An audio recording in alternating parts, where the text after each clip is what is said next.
What's this guy's name? It's something Hawk. And it may sound stereotypical, but dude looks like he's done some time and sounds like he's done some time. Whatever, then I'm wrong. You got me now. You got me now. You got me now. Oh, you figured me out. You fucking income fucking poop.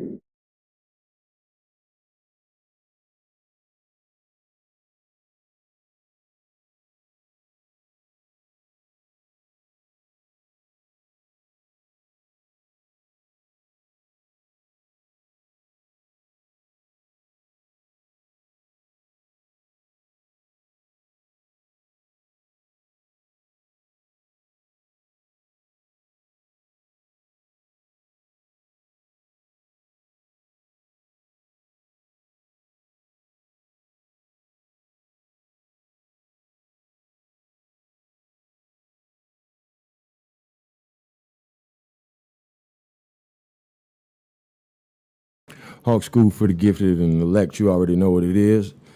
Yow, yow, yow, yow. Yo, peace to the tribes.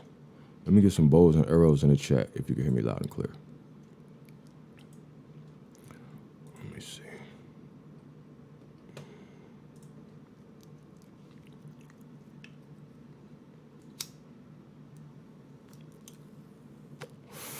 I got something special for y'all, man.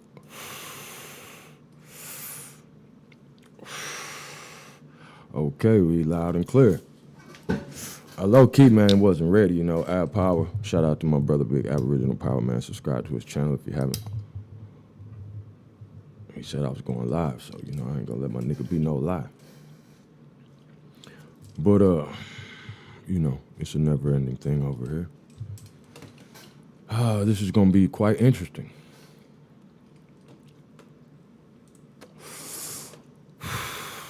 I almost don't know where to start. Like usual.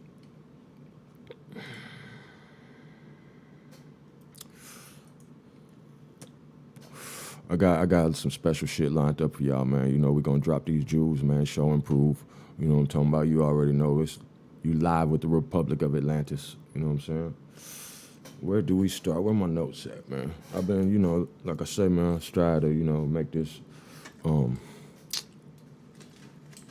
entertaining, you know what I'm saying, as well as educational. So, you know, we try to keep it I'm working to keep it a little more organized. It's a lot of shit to keep up with, tribe. I ain't even gonna lie. All right, so, but I do want to start with this. You know, so we got some videos, we got some books. What books? What free book will you be getting today? Because you already know how we rocking over here. You know what I'm saying? We giving you the primary sources. You know what I'm saying? So today on our menu we have this book. I really wasn't even supposed to show y'all. This is for my new build.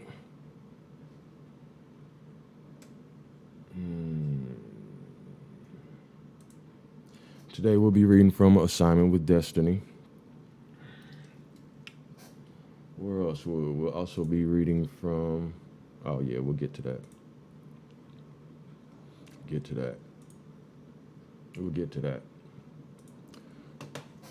Yeah, why don't we just leave that on the screen?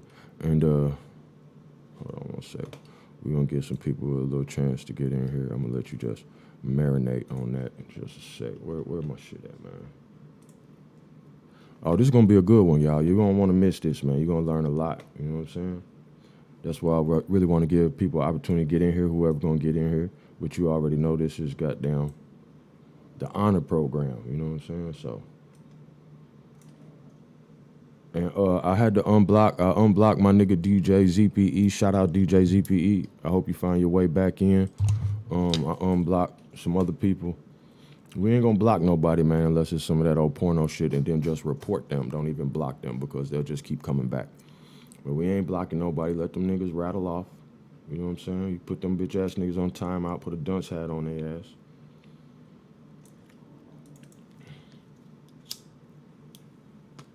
But today's topic is, of course,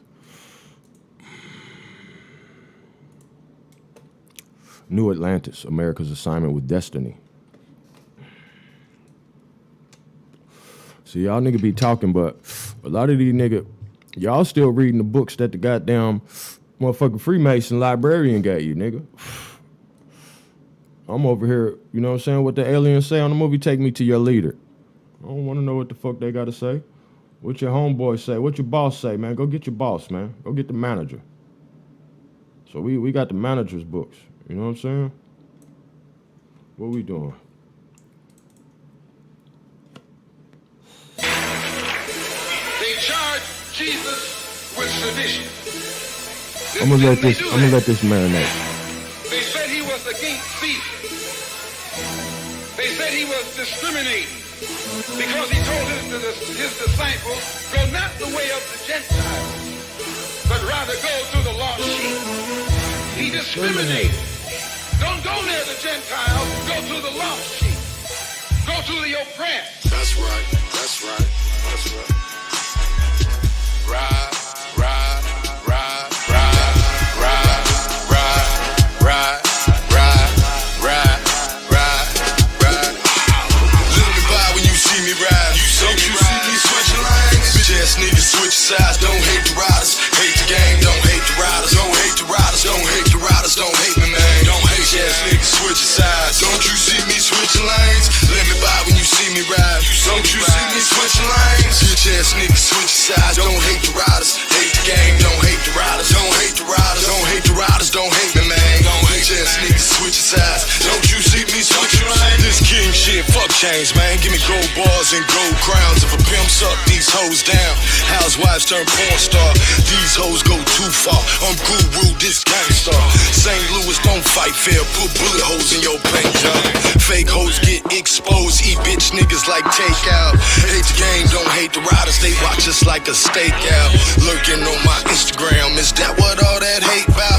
You acting like I give a damn. Like I don't know these hoes foul. Okay, I'm reloaded. Who wants a war now? Knock, knock, better open up or we gon' kick the door down.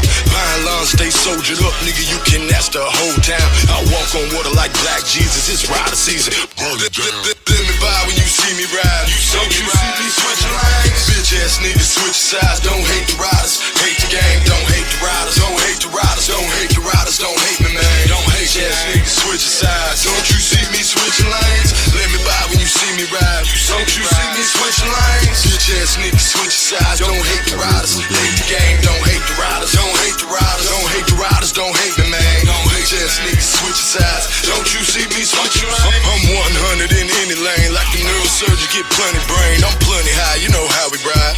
Don't you see me switching lanes? I'm out my mind like insane. It's my time and I'm not playing. I bury the pharaoh in hot sand. Don't they know this God's land? Fire water, they see me ride. Don't they know this God's plan? If you ain't about it, don't talk about it. Look, bro, that's all that I'm saying. Minivan full of contraband. 415 like a marching band. Got a sweet 16, 500 grams. Wake up now, nigga, not the scam. Wild child, nigga, Taliban. Got a wild style like a spray can. Niggas fake like spray tan. Bitches shady like Ray-Bans. I'm unpersuaded, I can't be faded. I'm underrated, I gotta shine. Fuck the clock, boy, fuck your watch. Ride or die, nigga, now it's time. Let me by when you see me ride. Don't you see me switching lanes? Bitch ass niggas switch sides. Don't hate the riders, hate the game. Don't hate the riders, don't hate the riders, don't hate the riders, don't hate me, man. Don't hate ass niggas switching sides. Don't you see me switching lanes? Let me by when you see me ride. Don't you see me switching lanes? Bitch ass niggas switching sides. Don't hate the riders, hate the game. Don't hate the riders, don't hate the riders, don't hate the riders, don't hate me, man. Don't hate ass niggas switching sides. Don't you see me switching lanes?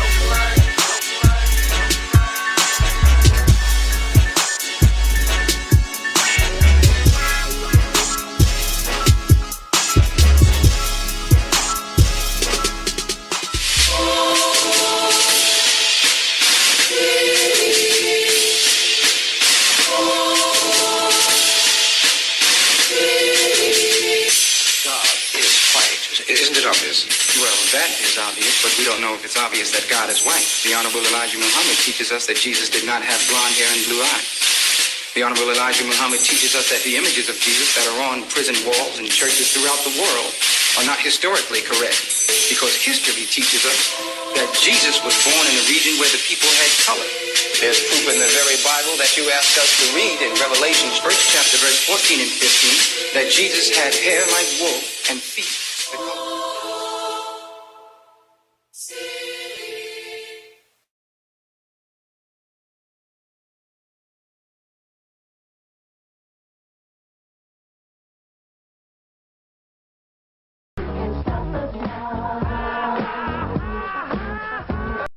Motherfucker, you the one you believe in death, huh?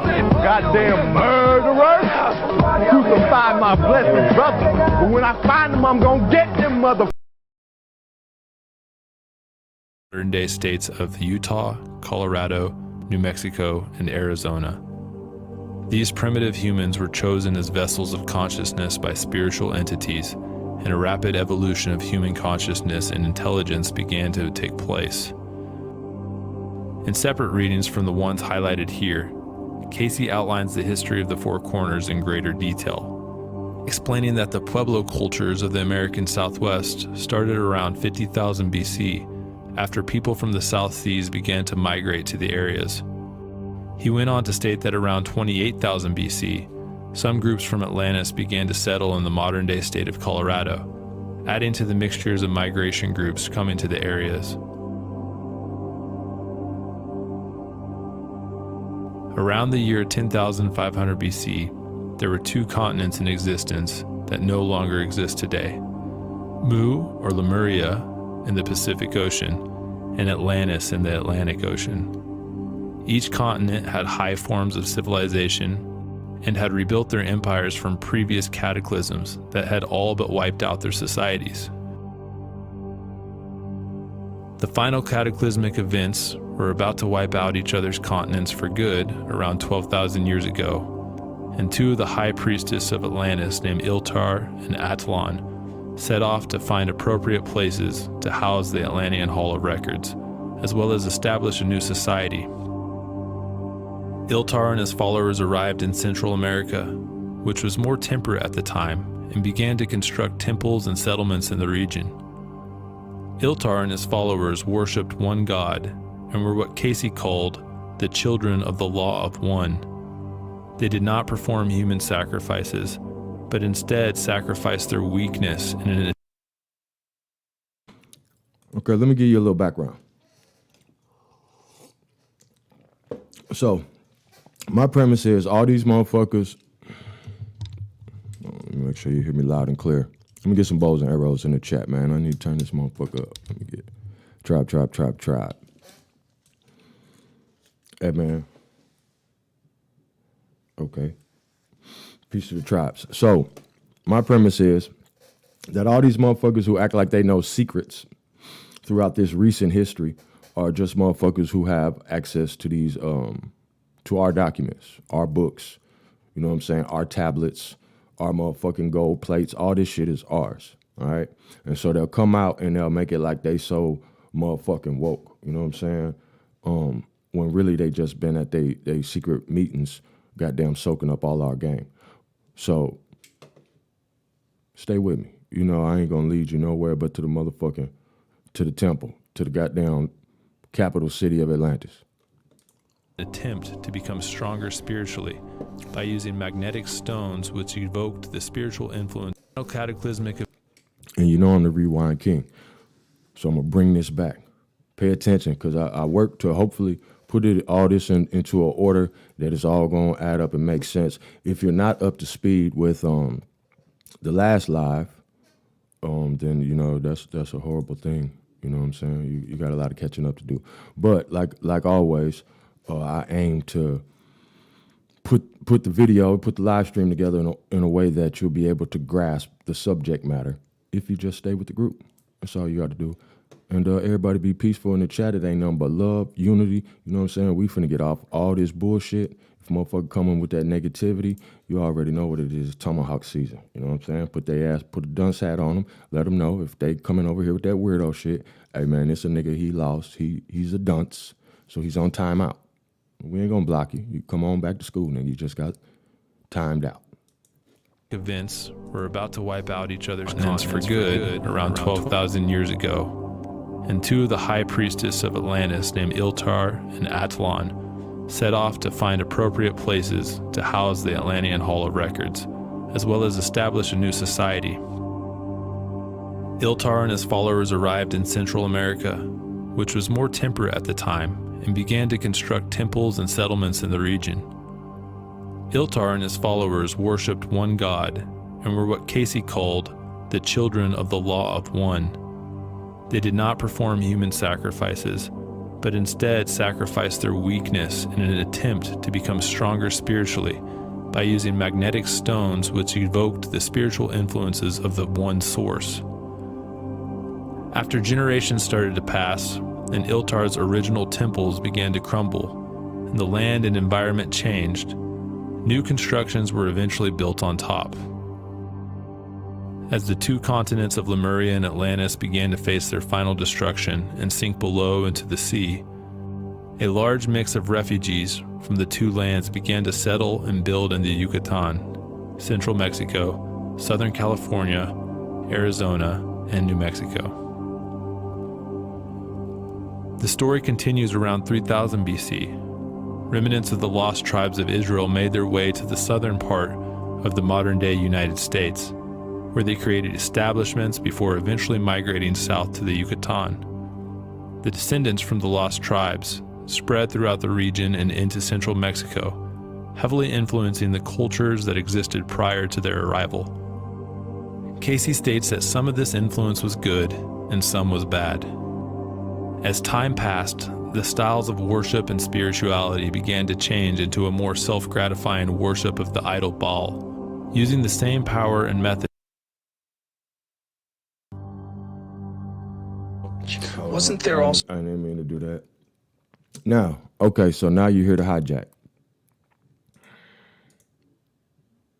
So, and that's what I'm going to show you. I'm going to show you how everything was stolen, the whole nine. So, now he start talking about how we the children of the law of one, and then something happened, niggas get influenced, and now the niggas is worshiping Baal and all that shit. But that come with that whole Phoenician hijack. You know what I'm saying? Because the Phoenicians, that shit is a hijack. You know what I'm saying? It's fake ass shit. These motherfuckers trying to put themselves in history. And you know what's crazy is when I had looked up the etymology of Phoenician, and the motherfucking bots. Okay, so it says native or inhabitant of the ancient country of Phoenicia on the coast of Syria.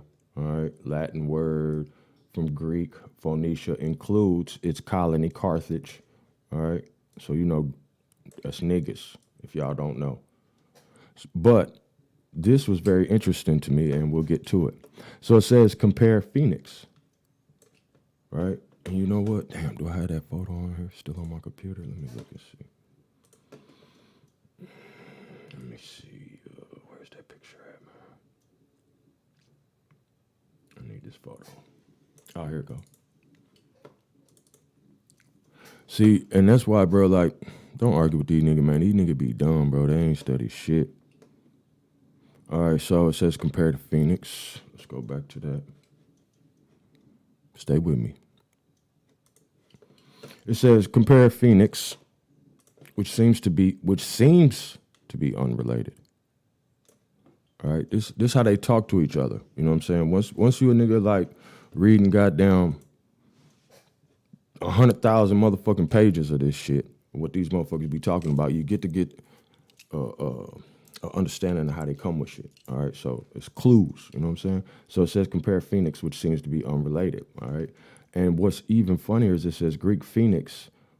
Greek Phoenix means, it says it also meant the color purple. Isn't that interesting? Because now maybe it's only interesting to me because I know that these are the same people who are trying to convince you that you were a slave and that you came from Africa. But Phoenician sends me to Phoenix, and Phoenix sends me to the color purple. You know what I'm saying? And then the Phoenix reminds me of this image of San Francisco, of the Great Fires, when they was burning all our cities down. All right? This is Chicago, Charleston. You see they got the flags? Baltimore. Now this is San Francisco, on fire with the Phoenix rising out of San Francisco. What's it say? The new San Francisco. All right? Because San Francisco is already there. You know what I'm saying? You can't get a new car, nigga, unless you had an old car. All right? So, yeah. So all of this is about their symbolism. This shit is, we going against motherfucking witches and warlocks. You know what I'm saying? This is black magic versus white magic, nigga. Whether you know it or not.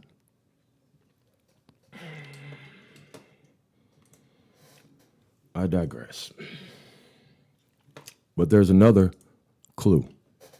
I don't know if you know about all the fake mystery schools. See, the reason I know the fake mystery schools is because my ancestors started the real mystery schools. All right, so that's why I could spot them, because it's in my DNA. But it said the Greek phoenix was also palm tree. All right, so palm tree symbolism associated with Phoenix, associated with Phoenician, and also Phoenix symbolism is associated with Phoenix. All right, so I want you to, as the rightful heirs of Atlantis, we have to be able to retain this, because we had an oral tradition for a reason, because motherfuckers be lying. You know what I'm saying? That's why you had the designated nigga you could trust to tell you what the fuck was going on, where we came from. You know what I'm saying? Is this where we stop at? Let me see, 36. Let's go to 44.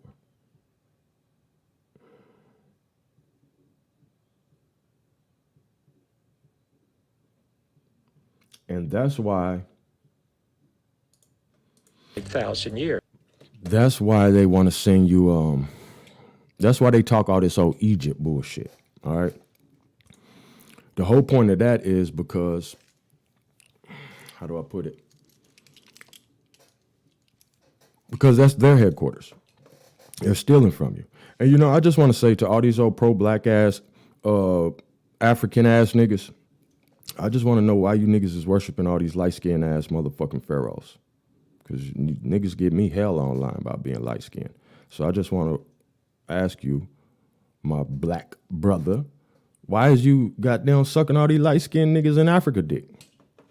That's not where you come from. But I'm going to put you up on game. You know what I'm saying? Today's your day. So let's catch some of these scallywag informants telling the truth. So civilization arising, re-emerging, I should say, about 3,000 to 4,000 BC, coming into really what we have now, is, you know, high technology, et cetera.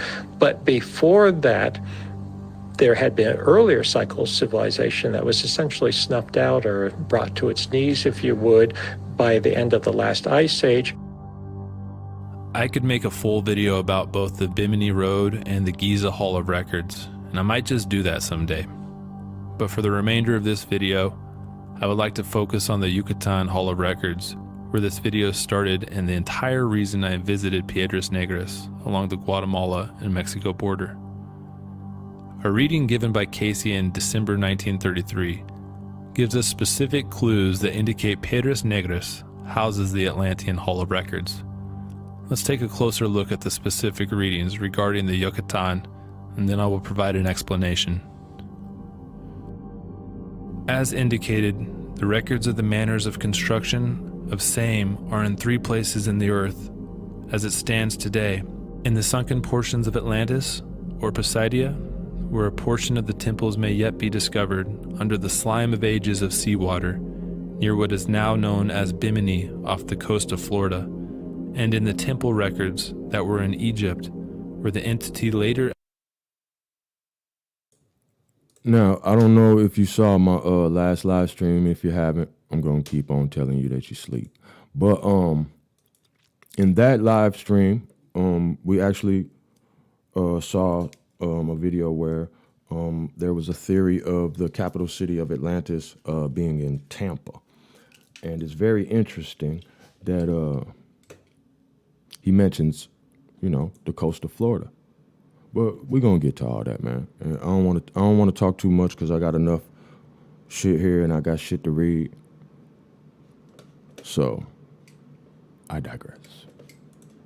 Of same are in three places in the earth, as it stands today, in the sunken portions of Atlantis, or Poseidia, where a portion of the temples may yet be discovered under the slime of ages of seawater, near what is now known as Bimini off the coast of Florida, and in the temple records that were in Egypt, where the entity later acted in cooperation with others in preserving the records that came from the land where these had been kept. Also the records that were carried to what is now Yucatán in America, where these stones that they know so little about are now, during the last few months, being uncovered. Ready for questions. Is it for this entity to again learn the use of these stones?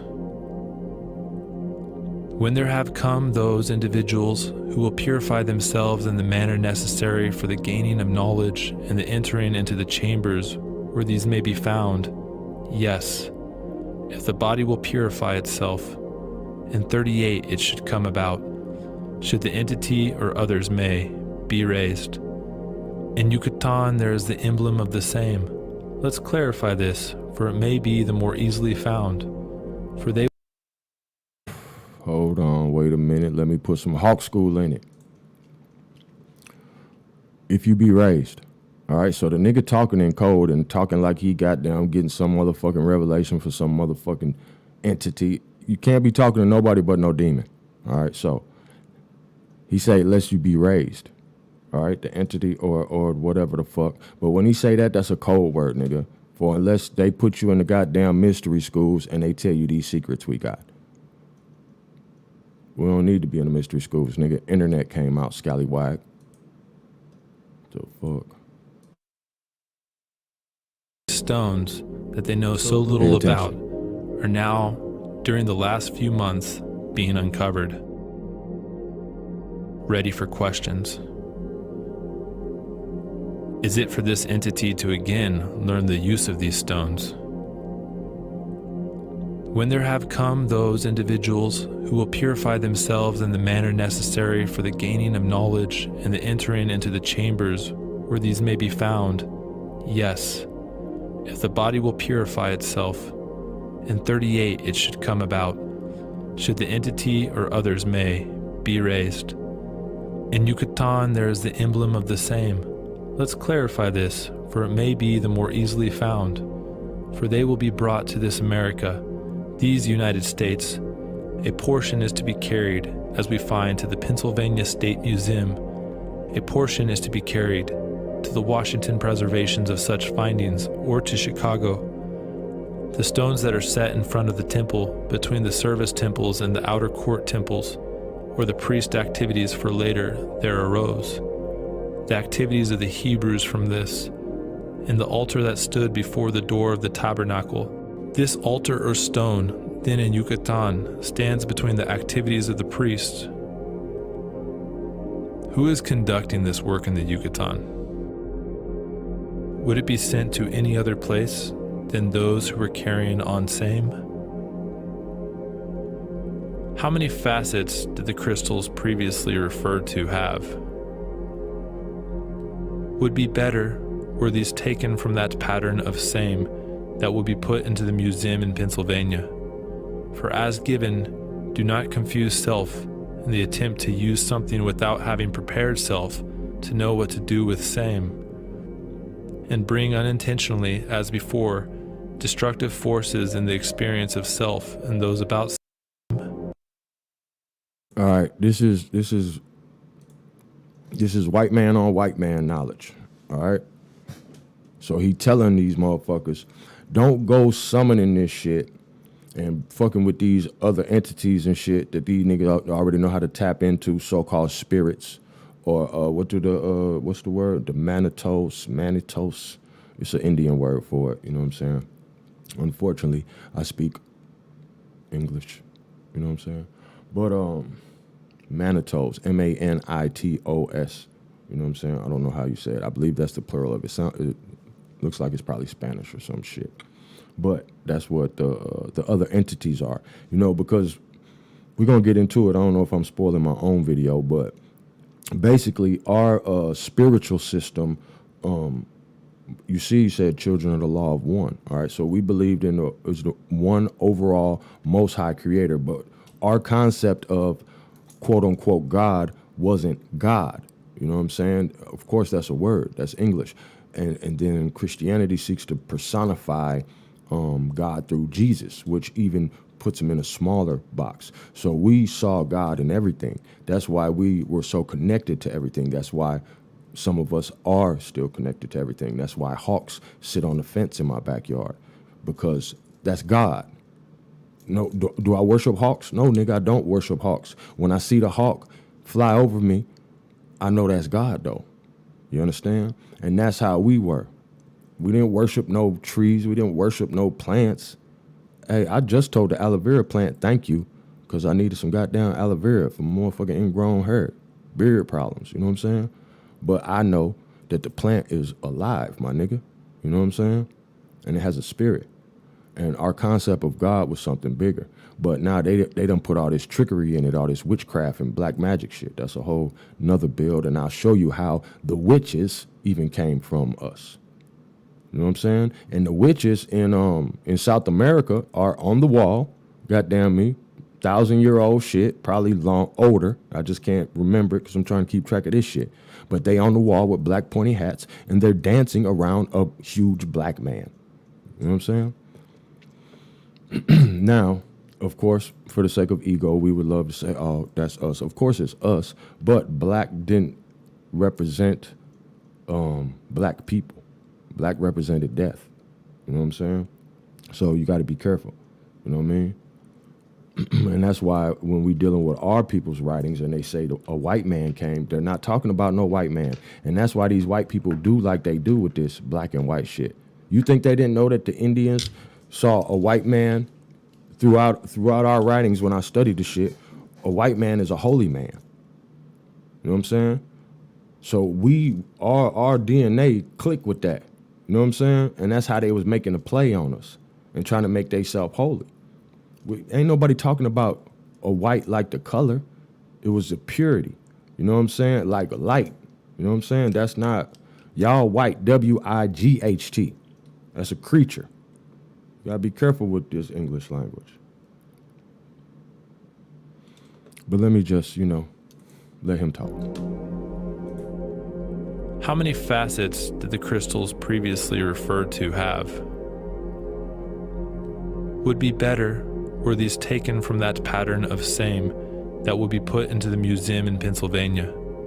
For as given, do not confuse self in the attempt to use something without having prepared self to know what to do with same, and bring unintentionally, as before, destructive forces in the experience of self and those about self. Not that this should not be sought, not that information may not be asked for, but be sure that the records are read, and those that have been given may only be read by those who have cleansed themselves or purified themselves. Later on in another reading in January,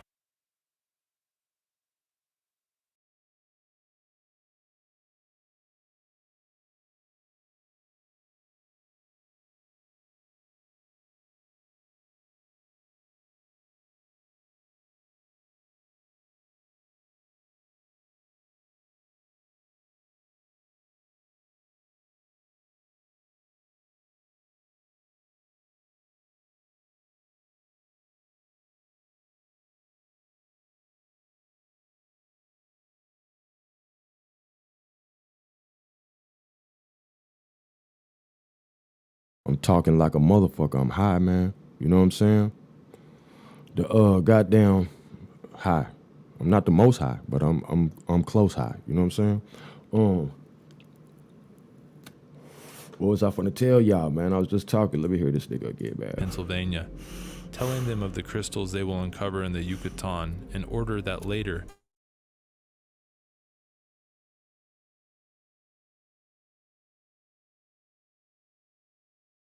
Yeah, he keeps saying Bimini, and y'all haven't seen it, so let me show y'all Bimini. Where Bimini Road?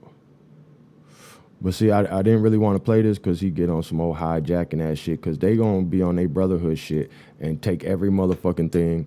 Oh, got something to do with motherfucking Egypt. You know what I'm saying? Hold on, let me show you. Let me read something real quick. Or is it too early, Hawk School? Just showing Bimini Road. Above water at some point. It was definitely. It finally went underwater. May have been as late as 8 or 9. Of water on that map, and Beneath the ice. yes, there are, and another intriguing thing. I mentioned the Piri-Reis map just now. Shown on the Piri-Reis map, lying off the east coast of North America, is a large island with a row of megaliths, like a road of megaliths, running up the middle of it.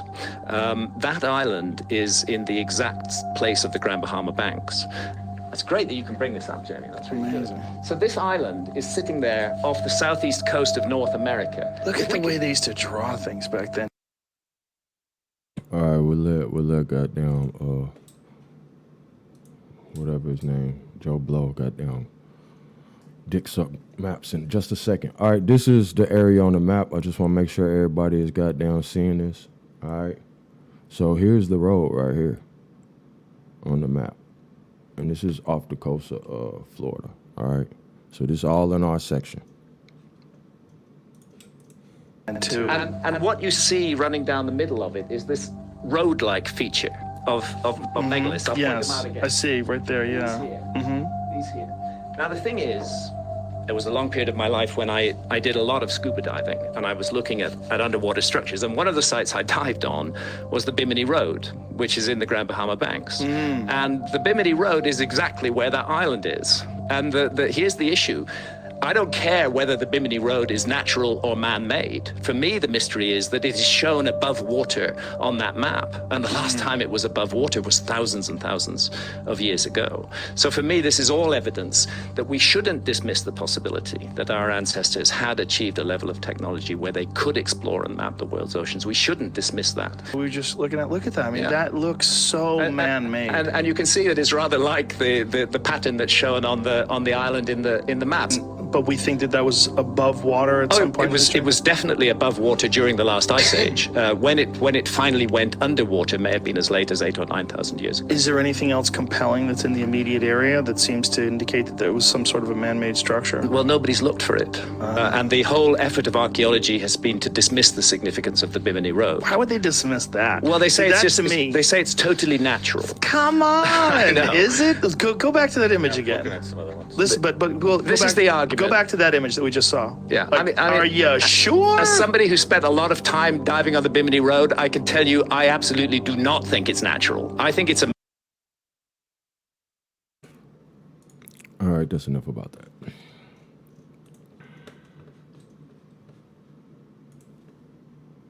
Well, we're going this evening. So only 3 works are known to exist. He comes in on... Let me read something so we can get everybody together.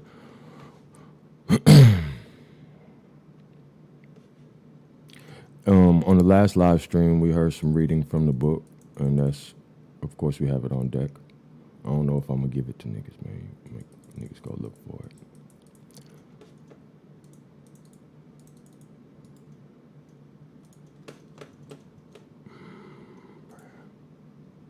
Y'all know I'm capping. Here go the motherfucking book, nigga. Tribe. Fuck you mean, nigga? I ain't gonna give y'all our shit they stole. Here you go. Fuck you mean. Get this shit. Print that shit out. Y'all need to start buying books, man. That's one of my main investments. You know what I'm saying? Start buying some books, man. Stop going on the internet, bro. All this shit, even me, bro. I was thinking that I could have this whole room full, floor to ceiling on all the shit I be over here reading, bro. You know what I'm saying? And that was the first thing motherfuckers did was burn every motherfucking thing, bro. Keep what they wanted. You know what I'm saying? Get the maps and all that shit. X marks the spot with the motherfucking treasure. You know what I'm saying? And burning shit because that shit was important. You know what I'm saying? But that's why I'm making these videos, because this is the future. So, you know, we got that. But we're going to talk about, and of course, this is America's Secret Assignment with Destiny, and we have some more shit, you know what I'm saying, to go with that. But I just want to read you some, and damn, my dumb ass got the air on. Hold on, y'all, man, hold on. That shit probably been fucking up my sound. Hold on.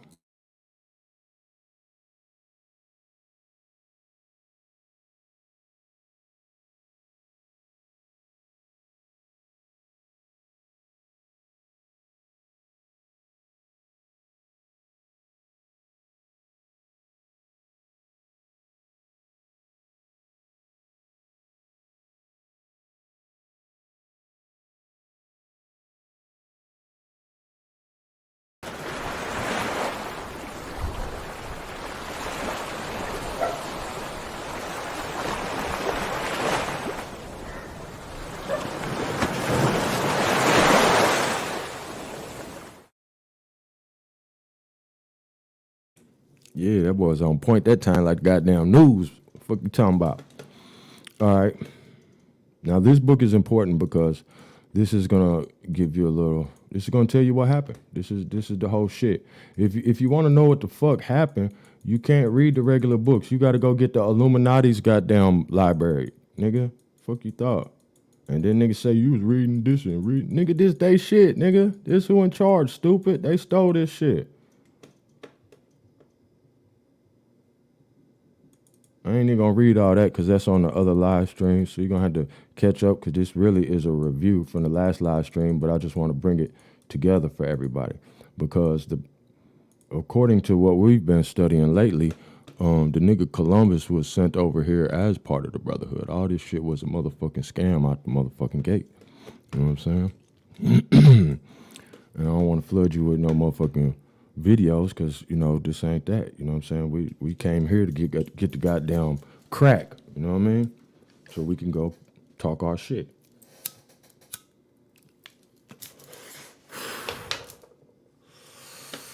Where do I start? Here.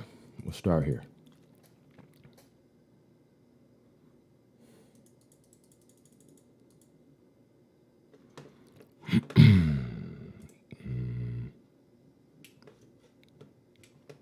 Oh, yeah. This probably go with it. Say, prevailing historic, this is Columbus, the Admiral of the Oceans, and we're reading from America's Assignment with Destiny. Primary source is in the chat, Tribe. Prevailing historical accounts which deal with the discovery and colonization of the Western Hemisphere must someday be completely revised. Okay? Someday. Modern scholars have accepted without proper reflection a fabrication of lies, fashioned to deceive and to prevent the recognition of facts detrimental, even dangerous to the ulterior motives of powerful interests. Time will reveal that the continent now known as America was actually discovered and, to a considerable degree, explored more than 1,000 years before the beginning of the Christian era. The true story was in the keeping of the mystery schools and passed from them to the secret societies of the medieval world. So, you know, this Hawk School, so I know y'all can connect the dots. You know what I'm saying? I could look in the chat. I got a screenshot the chat sometimes on the replay because you niggas so smart. The true story was in the keeping of the mystery schools and passed from them to the secret societies of the medieval world. The esoteric orders of Europe, Asia, and the Near East were in at least irregular communication with the priesthoods of the more advanced Amerindian nations. Plans for the development of the Western Hemisphere were formulated in Alexandria, Mecca, Delhi, and Lhasa long before most European statesmen were aware of the great utopian program. And there gives a reference to that, and it says, "See the Mystery of Columbus" by Jennings C. Wise. All right. So I haven't been able to find that book free on the internet. I found it for $258. So if somebody can find the Mystery of Columbus by Jennings C. Wise, please put the motherfucker on the goddamn replay. It would be highly appreciated if you can find that, because I've been digging from that, because this is one of the sources that are cited with what I just read. And the shit is so powerful and so important and explains so much that I'm going to read that again. The true story was in keeping of the mystery schools and passed from them to the secret societies of the medieval world. The esoteric orders of Europe, Asia, and the Near East were in at least regular communication with the priesthoods of the more advanced Amerindian nations.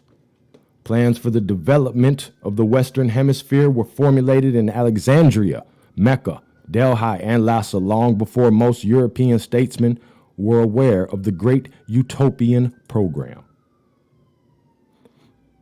The explorers who opened the New World operated from a master plan and were agents of rediscovery rather than discoverers. Hold on, man.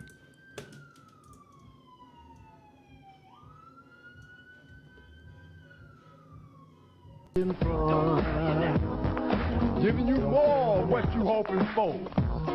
You ain't hoping in the Lord, huh? You hoping in vain, material, superficial shit. That's why you can't see me, house niggas.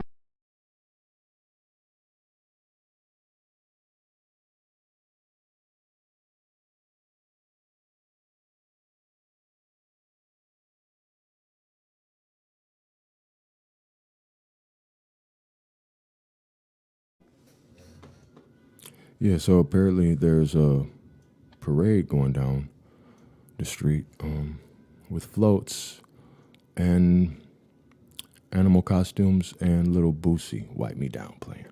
So excuse me for that. Sheesh. How about to goddamn grab a cannon?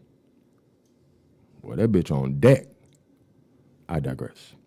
The explorers who opened the New World operated, I wanted to show you because this shit is just unbelievable.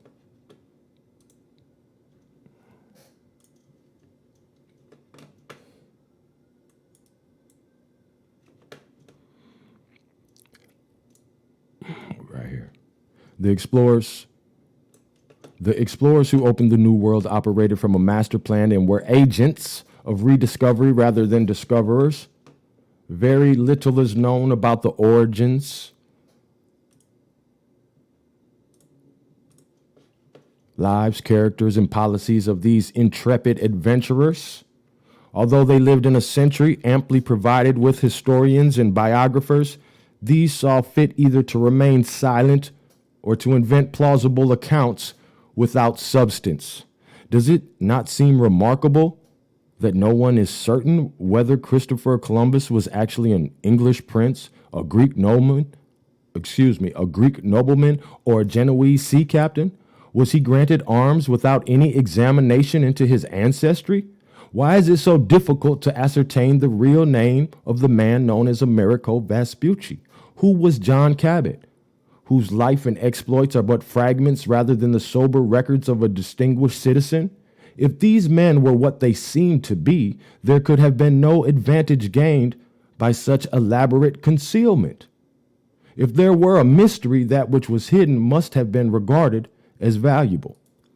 Plato described the vast continent of Atlantis, which sank beneath the oceans as the result of a seismic cataclysm. There are several possible interpretations of Plato's account. The lost Atlantis could represent a submerged body of knowledge drowned in a sea of forgetfulness.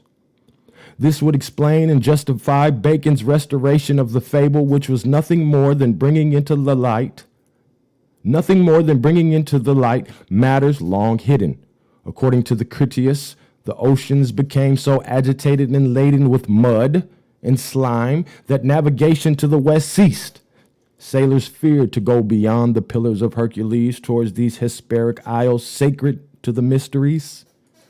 Even had Christian nations. Now I could hear the nigga echoing in my goddamn ear when we heard it on the last video. He said, even if the Christian nations had dared to violate these edicts of the secret schools, such audacity would have been held in check by the power of Islam seated in the holy house at Cairo and the edicts of Lhasa backed by the armed strength of the Mongol Empire. The East agreed to preserve the boundaries of Europe. If What'd he say? If the European states would bind themselves in a solemn alliance to refrain from exploiting the resources of the Western Hemisphere. Fear of a terrible retribution from beyond the walls of Gog and Magog prevented the popes from violating their agreement. And without the leadership of the church, the great families dared not engage in private projects. When the appointed hour came, the secret society selected their own agents to initiate the program of exploration. Now, their own agents, they conducting this. They got a plan. Where my other shit, man? And you know, I gotta show and prove to these niggas, you know what I'm saying, that we really are studying up, you know what I'm saying? Like, we the elect, my nigga. Let me get myself off the screen. We the rightful heirs of Atlantis. This is the Republic, nigga. Who you think taught them this shit? Let me read you something else.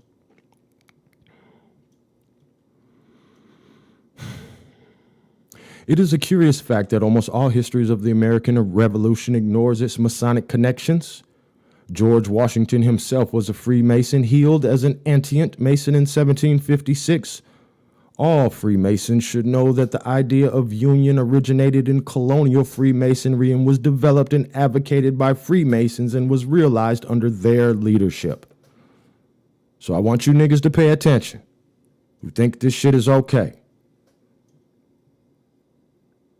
Because you ain't tried. Francis Bacon planned for an ideal commonwealth. Francis Bacon planned for an ideal commonwealth in a land far away and many years in the future. In his book, The New Atlantis, describes his dream.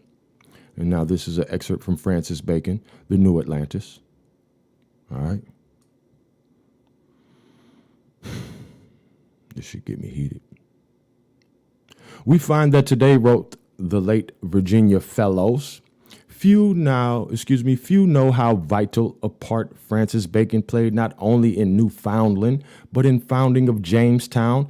A careful search of the archives of history reveals that Bacon drew up the papers for the king's signature granting the charter for the Virginia Company of London.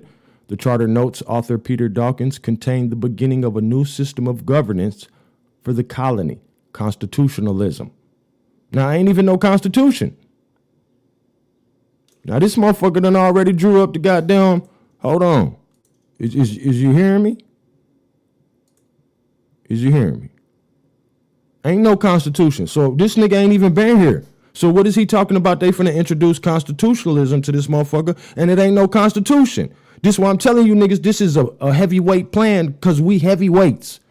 Some goofy ass niggas talking about, well, how did y'all become slaves? How did y'all make laws to put people? Bro, this shit is so motherfucking deep, bro. That's on like the questions that niggas ask. I'm tripping. The questions that niggas ask can't be answered in no motherfucking live stream. Matter of fact, my nigga, another man can't answer these questions for you. The answers to this great crime against humanity that was committed against the Atlanteans, you know what I'm saying? The Aboriginal tribes of North America, the genocide. This shit is like, it can't just happen simply, my nigga. It can't be explained simply. And that's why you simple ass niggas is just getting in the way. But we here busy here figuring this shit out. You know what I'm talking about? So the tribe ain't got to worry about it. Where my shit at, man? What that shit say? Yeah. Children of the Law 1. And I really think that's what Akhenaten was on too. Because, you know, of course, they studied up under us. We'll get to that. I'll show and prove. I think we just lost a few agents. So can y'all please share the live stream? What my nigga Ab Power say? Everybody share the live stream at least twice. At least twice. You know what I'm saying? That's all I ask. And we finna get to it. I digress.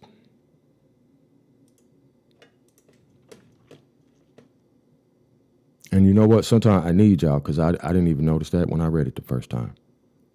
Why the fuck is this nigga even talking about constitutionalism? The charter, this is in the charter.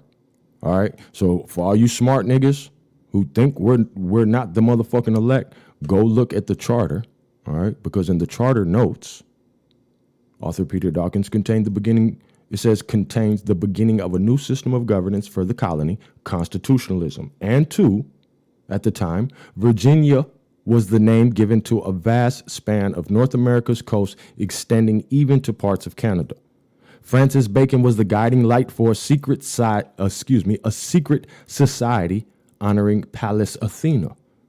The state seal of Virginia does not show Queen Elizabeth I, the so-called quote-unquote Virgin Queen. The state seal of Virginia shows Pallas Athena, the spear shaker, and Virginia, so-called historically, includes the North American continent and not just what is now the state of Virginia.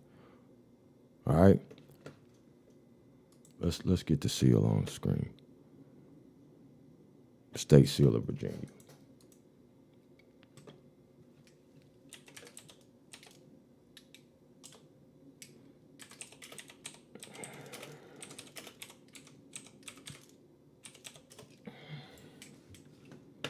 I should have had it on deck, but, you know, I had tribal business to tend to this morning. Shout out to my nigga Ab TV. Shout out Aboriginal Power, man. Subscribe to them brothers' channel.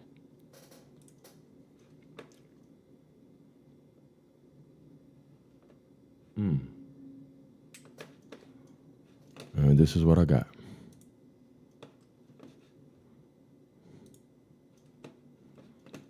Let me zoom in.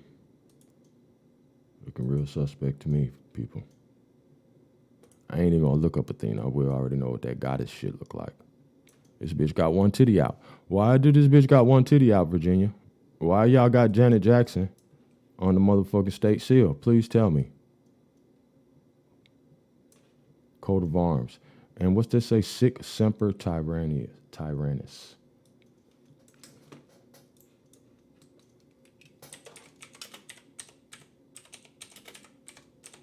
What's that? Look, I ain't even got the bots already know. Thanks, bots.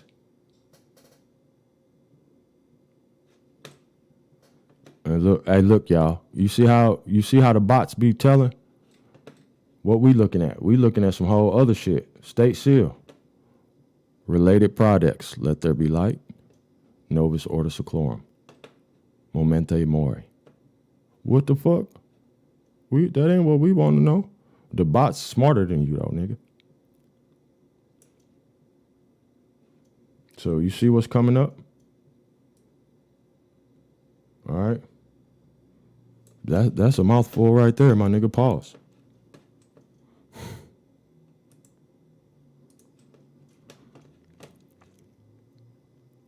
Francis Bacon was the guiding light for a secret society honoring Pallas Athena. The state seal of Virginia does not show Queen Elizabeth I, the so-called Virgin Queen. The state seal of Virginia shows Pallas Athena, the spear shaker. And Virginia, so-called historically, includes the North American continent and not just what is now the state of Virginia. Bacon was also a shareholder in the Virginia Company. According to author Nicholas Hagar, The Secret Founding of America, ever since Scotland's King James V, England's James I, brought Templarism to England when he was crowned British king, there seems to have been a secret Masonic plan to form a new Atlantis in North America. Bacon also was deeply involved in Masonry. Hagar cites author George Tudhope. Freemasonry came to America with Captain John Smith in 1607 in support of there having been a secret birth of the United States. In 1635, missing works written by Francis Bacon may have been taken to Jamestown by Henry Blount, who later changed his name to Nathaniel Bacon. These works, it is claimed, were buried in a secret vault. The founding fathers, though overwhelmingly Masonic, still had high ideals, a counterforce represented by the quote-unquote planting fathers. Those who had landed at Plymouth Rock in 1620 precipitated a tug of war over the U.S. Constitution. The secret deistic deistic Freemasonry was at odds with the Christianity of the planting fathers. Besides Christianity, also opposed to deism was the poet William Blake. Blake demonized your reason and rejected the materialism of Isaac Newton. Blah, blah, blah, blah, a whole bunch of blah, blah, blah, scallywag, extra shit. The concept of federalism had been taken from Freemasonry, in particular the Grand Lodge system of Freemasonry, which had been set down in writing, blah, blah, blah. Okay, now they're going to get the line. Don't let them talk too much.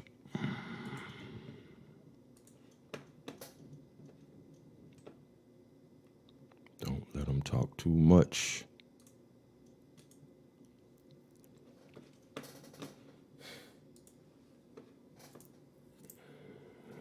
This angle, and he believes that one of the apostles, perhaps Thomas, reached the Western Hemisphere as early as the 1st century.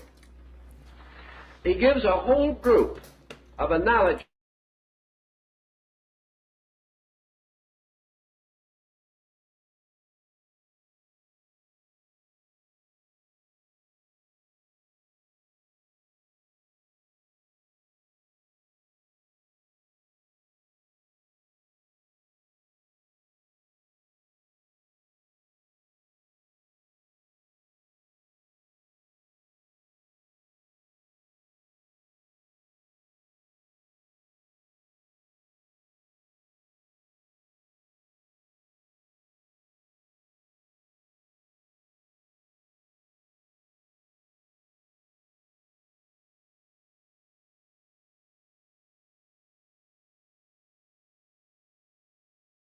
Rare, however.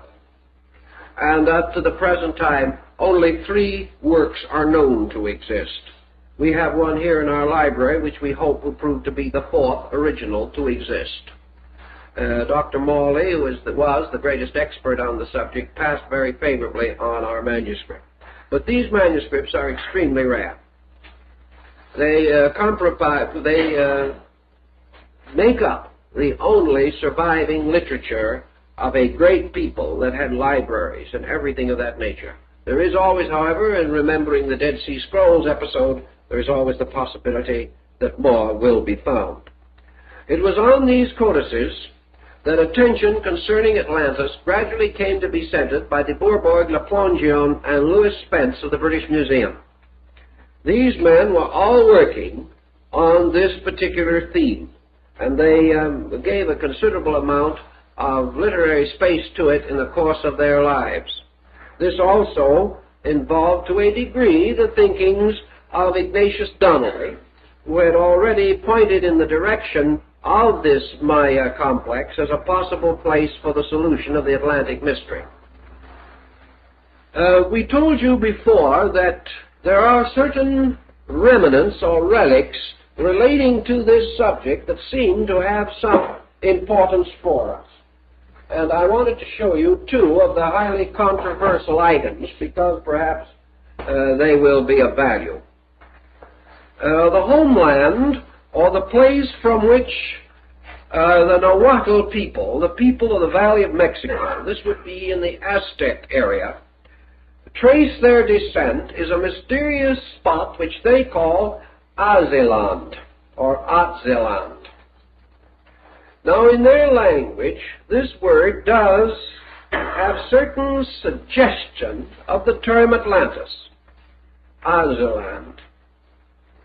They believe that they came from there, and here is one of the manuscripts, codices, in the Museum of Archaeology in Mexico City. This is the story of the wanderings of the Aztecs. That is literal translation. A pre-Columbian pictograph work, translated from the original, which is in the Museum National of Mexico. This document accurately colored to facilitate interpretation, and the edition limited to 25 numbered and signed examples. This is the official type of facsimile that is being issued by the Mexican peoples in order to facilitate the study of their ancient writings. Now, as it is said, this consists of what they call the wanderings of the peoples of the Valley of Mexico. No date, naturally and obviously, although the introduction of calendar elements might, under certain careful research and the comparison with the existing tonal, particularly the Ovid, might ultimately result in the possibility of dating it. I don't mean dating the manuscript. The manuscript itself is pre-Columbian, probably done 100, 200 years at most before the Spanish conquest. But dating the wanderings from the internal astronomical and calendar markings upon the manuscript. Now this is, I think, one of the most interesting, because this is the beginning of the wanderings of the people of Mexico from the Codex or manuscript of the peregrinations or of the wanderings. You will observe here that at the beginning of their existence, we have to use their own method of writing. Here is a man in a boat who is to be the progenitor of the people. This is the beginning. You will find the footprints follow along all the way through the manuscript to the end, showing the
Yeah, peace to the tribes. My bad. I was just testing y'all to see if y'all was paying attention.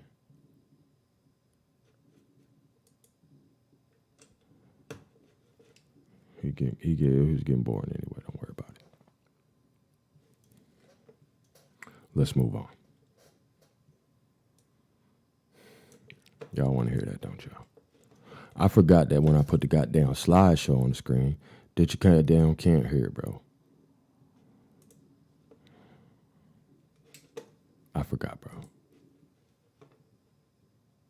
All right. Let me just keep it all the way 1,000 with you. Water. Therefore, he is rowing away from this land. Stone building. Yeah, I gotta let you hear this because this is showing and proving that I don't want to give it away, but just pay attention. Represents a capital. It represents a center of government, a palace, perhaps some important building. And by extension, it can represent the capital of a nation. Remember that Montezuma, who belonged to this culture group, and therefore should have quoted from it or should have understood it, in speaking to Cortez, said that he knew that his ancestors came from 7 islands. Now, these 7 buildings could represent, therefore, empires, or anything of a basic septenary nature relating to leadership, government, origin, cities, races, clans, groups, culture groups. Now, to get from where he was to his next destination, it was necessary for him, therefore, to cross water. Therefore, he is rowing away from this land. He steps out upon the shore, and he takes 3 steps. The footprints, however, do not necessarily indicate, as far as we know, any prescribed number of steps. It's simply that he traveled in that particular direction. This occurred at the time of 1 obsidian knife. Now, of course, that clears everything. We have a date. This occurred in the date of 1 flint knife, which incidentally was one of their days. Yeah, no, I thought y'all was supposed to be sharing the live stream. I thought that's why. I had paused, you know what I'm saying? I thought y'all was, because, you know what I'm saying? Share the live stream. Day signs, or one of their astronomical symbols for the divisions of their month. Therefore, this occurred in 1, which is a beginning of something. It's the beginning of some calendar cycle. And it was in the beginning of the month or the day of the obsidian knife, which was later the sacrificial knife, and which also became later a deity, one of their most ancient gods being the obsidian knife, which was sometimes represented with human arms and had a very great importance for them. Now, they went on a little time along the road here, and they came to a place. This is a place. Now, this is not the kind of a place that one of these little houses is. This is a place in the sense that it is the area or land or tribal domain of a people, using a conventionalized form of the mountain symbol. This is an area. This is the land of somebody. We find in the Bible reference made to the traveler who came to the land of Canaan. This would be a land, a place, represented by a mountain. Now, the name of this place we cannot completely restore, but we can give a certain amount of meaning to it. For this was the abode of the eagle man. This was the land of the eagle man.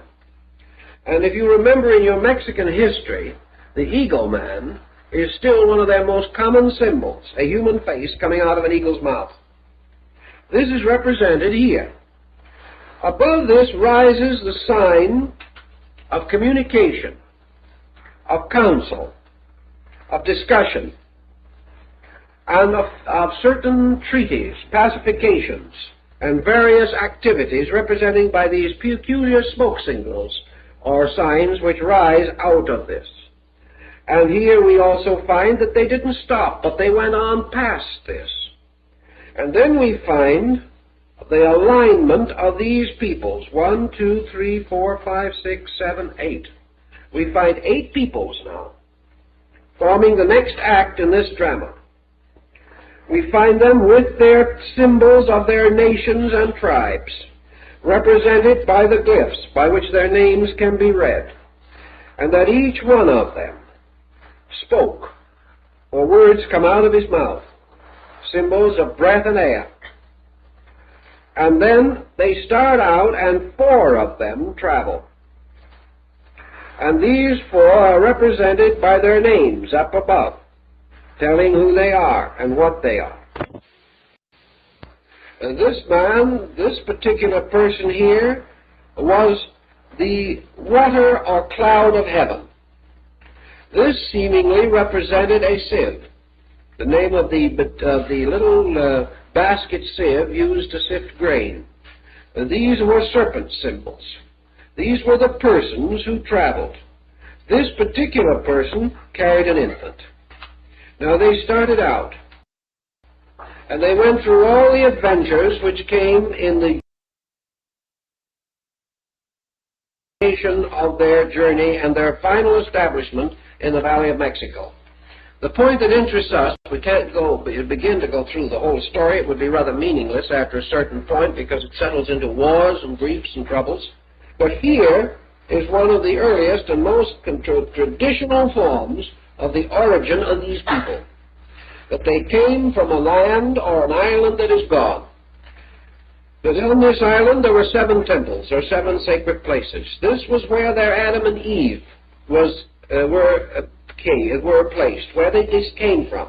And here they traveled by boat to another land and began to move across that land. Where they moved and how they moved, we cannot know unless we could find out the point where they struck land. If we knew the landfall of this expedition, we would know what to do next, but we do not know. We do not know what they meant by this community. We do not know where it is. We know that in the time or the day of the one flint knife, that they made this particular journey and started out on this travel, coming by water from somewhere. Now these particular glyphs, and there are more similar picture manuscripts, some even resembling more closely islands than this does. These have all led to considerable comfort to those who feel that this people definitely did come, as they themselves believed they came, from some island or continent now submerged and lost. Now we want to pause again and take up the problem of the people that we call the Mayas further south, because we're going to have to also visit them again. But for that purpose, let us realize that the word Maya simply means greetings. How are you? And when the Spaniards first arrived in the area, the Indians met them and, bowing very low, said Maya. From that time on, they were Mayans. Actually, the name has no actual or real significance in the ethnology of this group of people. The real name of these people, as far as we know, is the Itzas. And the Itza gained his name or his distinction because he was the child of Itzamna. And Itzamna is the radiant being seated in the golden egg of heaven, adorned with the plumes of the bird of paradise. He is the mysterious father of the peoples, referred to sometimes as the ancient one with the crooked tooth.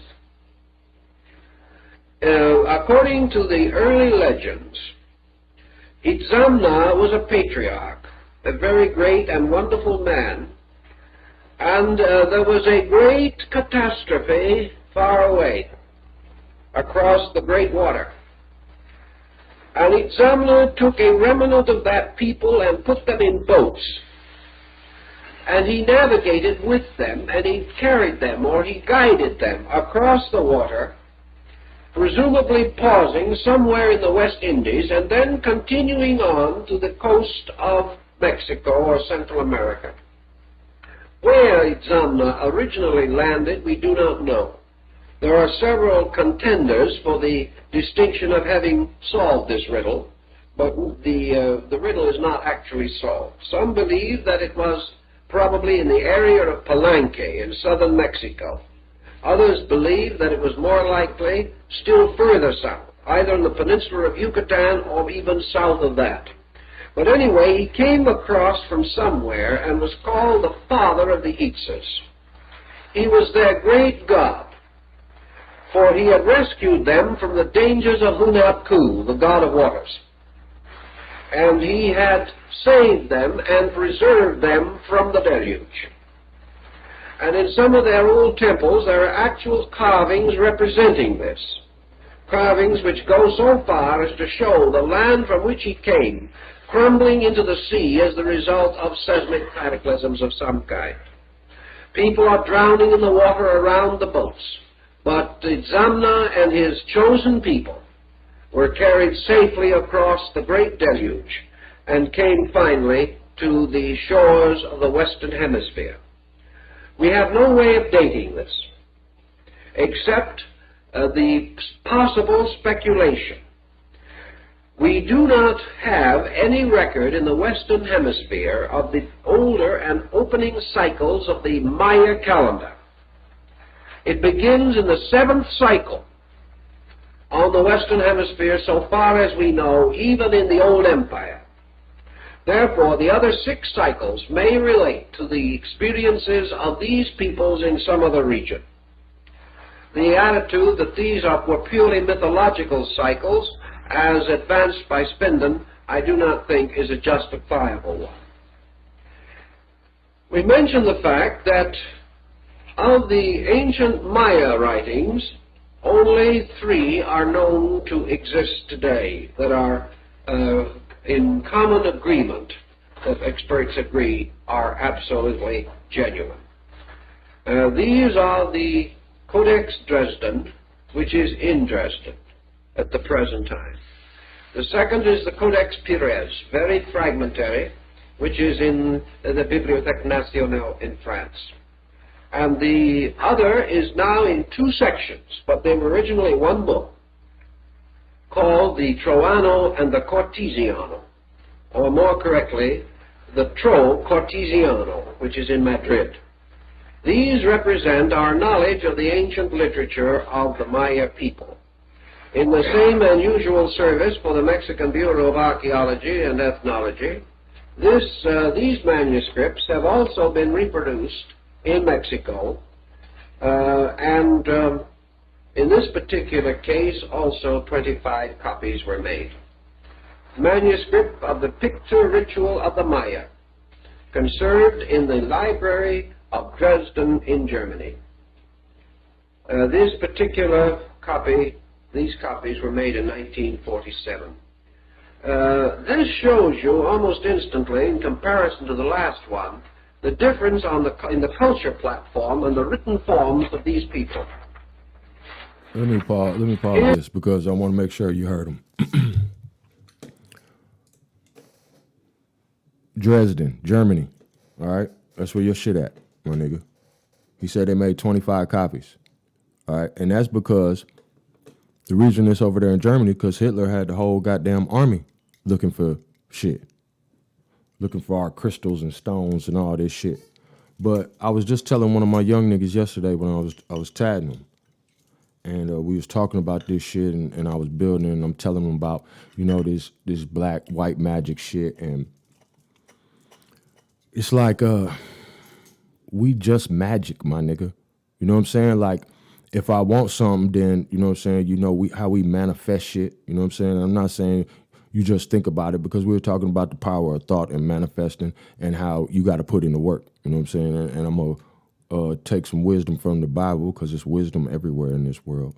And Jesus told the niggas, he said, if you praying for rain, then why aren't you why aren't you digging the ditches? Because you should know that your prayer going to be answered. You know what I'm saying? The nigga Jesus, he just one of us. You know what I'm saying? This shit is about us, bro. I'm going to piece it all together, but you're going to have to watch this shit in order. If I do part 1 and 2, nigga, it's a reason for it. Trust me. You know what I'm saying? and one is going to lead up to two. I design it that way.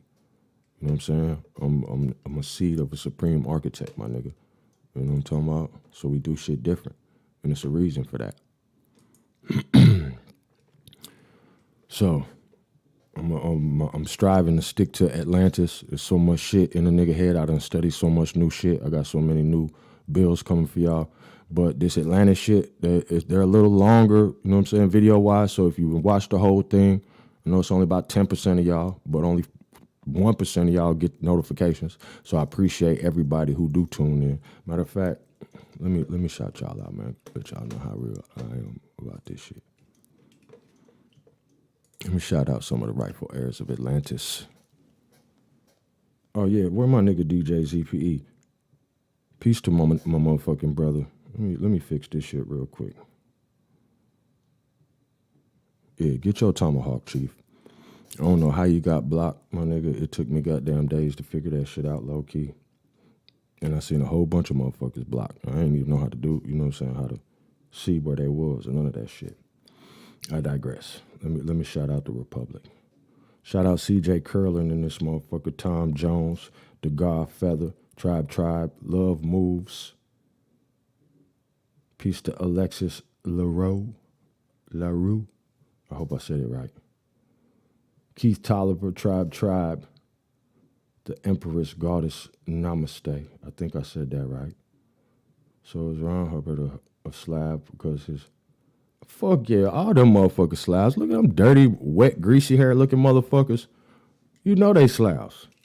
Come on, you know them when you see them. That's why they got their ass kicked out of motherfucking England. These just goddamn seeds of convicts, but I digress. Back to Atlantis. Shy Apperson, this bitch. Tribe. Peace to the gods. The God Feather, I said you, but say it twice. 2 times. Yeah. Finesse out.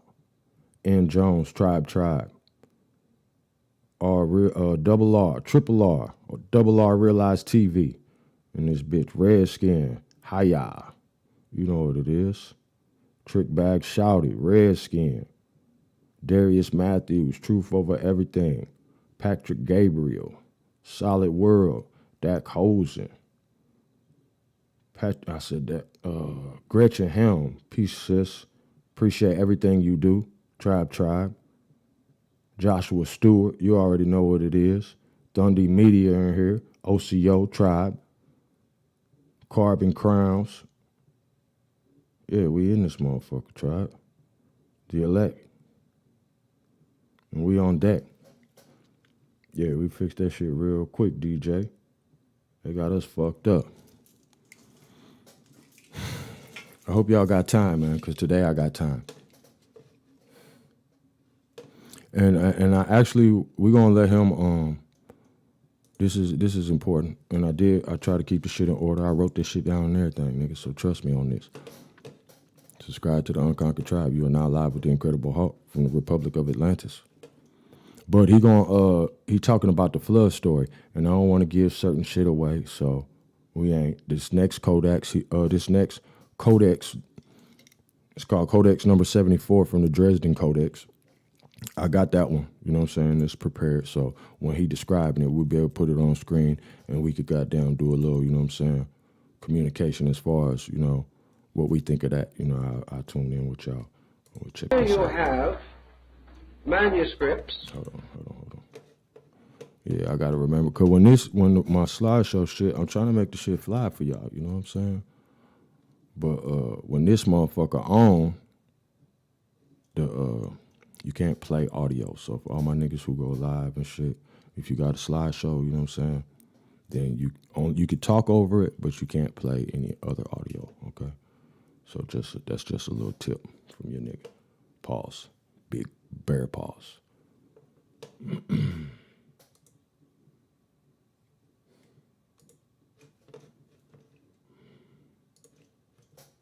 Share the live stream. In a comparatively high degree of written form. You're no longer dealing merely with pictoglyphic and pictographic representations. You are dealing with illustrated manuscripts, as we have noted, the panels representing certain deities, the intervening sections representing dates, times, historical incidents, and ritualistic material. Most of these manuscripts belong to a class that is known as the Tornoamato, which simply means calendar. They were books relating to the motions of the heavens, sacred days, the ceremonies of the various gods, and other attendant religious details.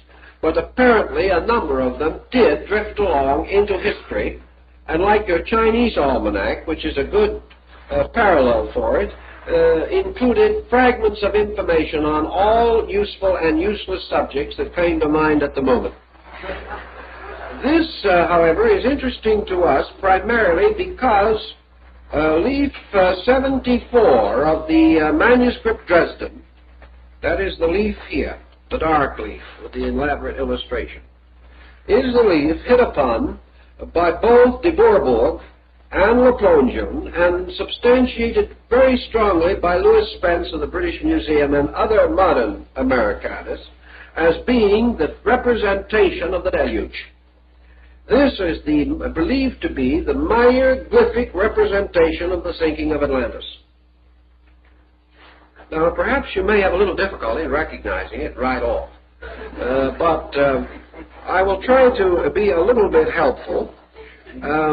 Le Plongeon claimed that he had been able to decode this panel of text and these characters here.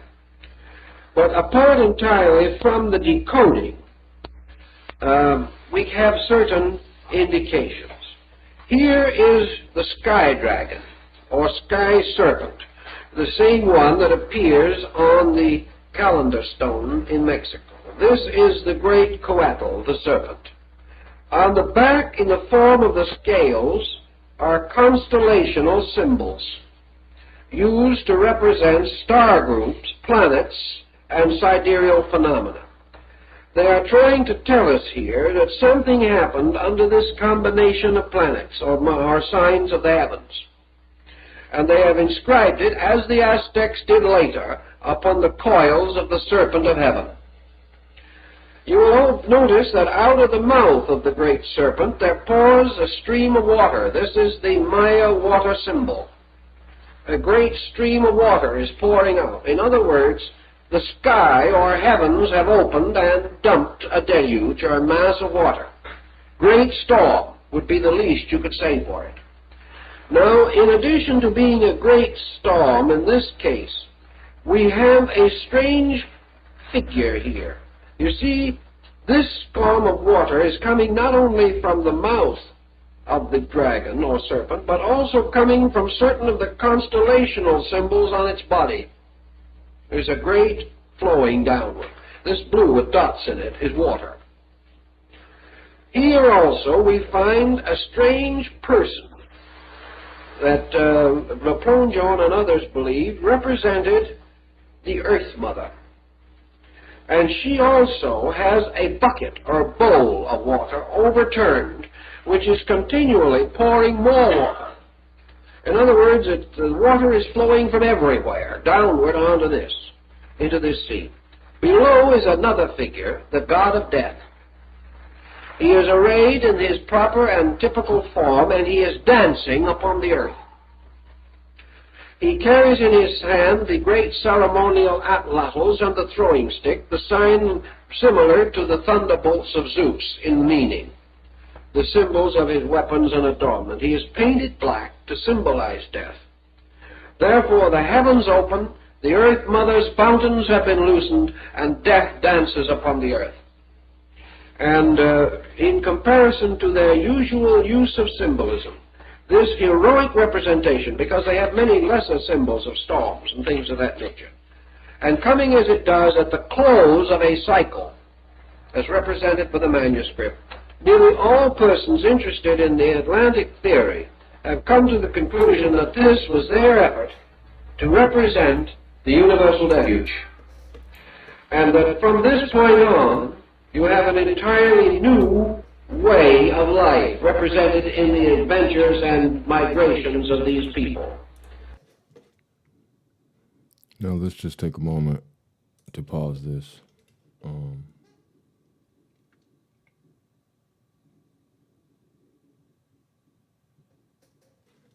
Let me get this book real quick. Oh, where is it?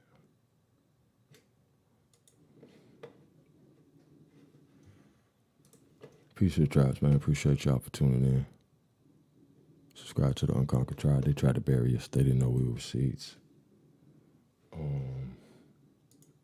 I need the sacred formulas. Because he's saying, see, they're referencing all our shit. You know what I'm saying? So when he say, let me give these smart ass niggas a primary source.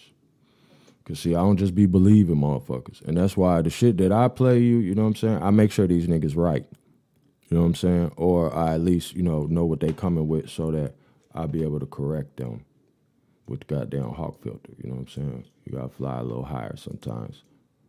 I think it's right with the Indian name shit.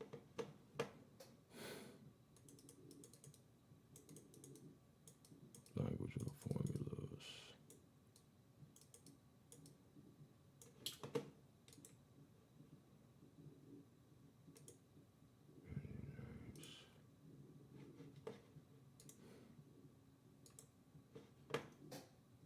This is from Sacred Formulas of the Cherokee.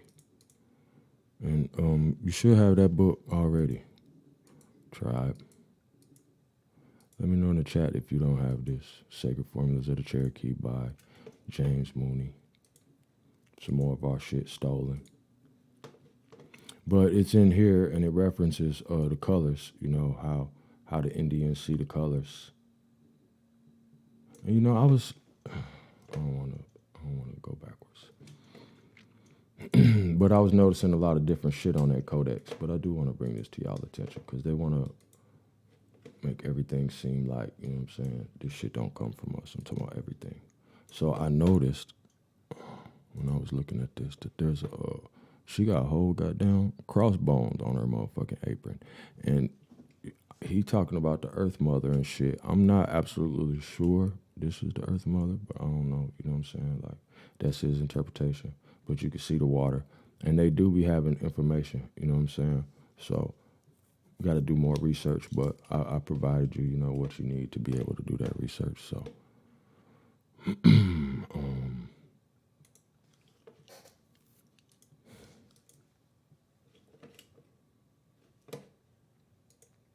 I wanted to show you in the book, like, I'll just do this. I'll just give you the book. Oh, I guess I could search colors. I be forgetting you could search shit, bro. I be reading the whole shit.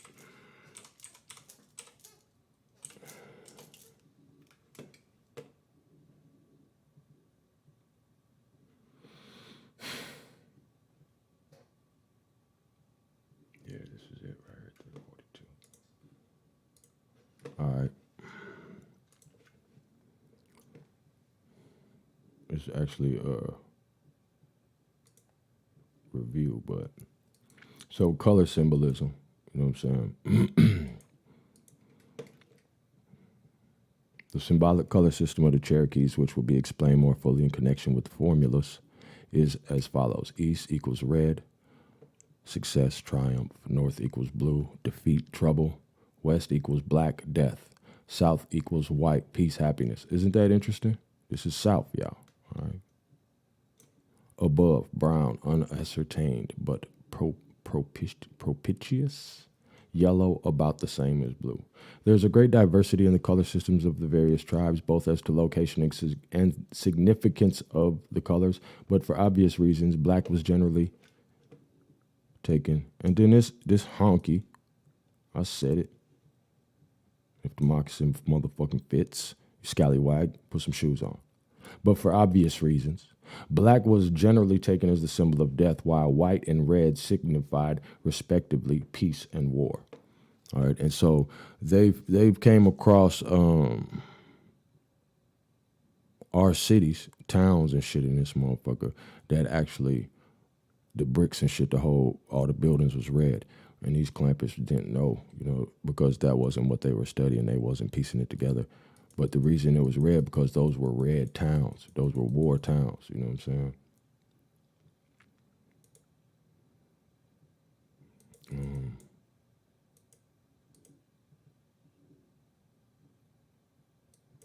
Oh, that's where he's just talking about niggas' names being infected and shit.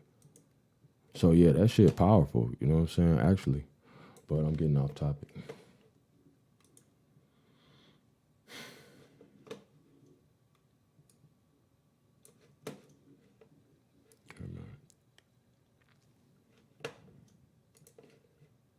We're gonna watch some more TV. It's Saturday, ain't gonna work y'all like that. Let's go to this one. Hopefully I got them all on the list like I'm supposed to.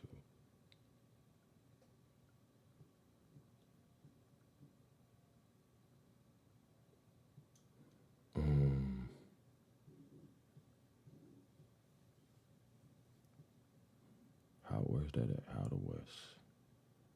That one. What the fuck is it?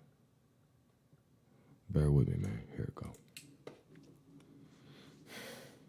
I'm going to make a bold statement and say... You ain't going to make no bold statements on Hawk School, big dog. I make all the bold statements in this motherfucker. All right? I don't give a fuck who you paid to be on here. We just voted you off. I need to go to 37. Yeah, nigga, I wrote down the time and everything.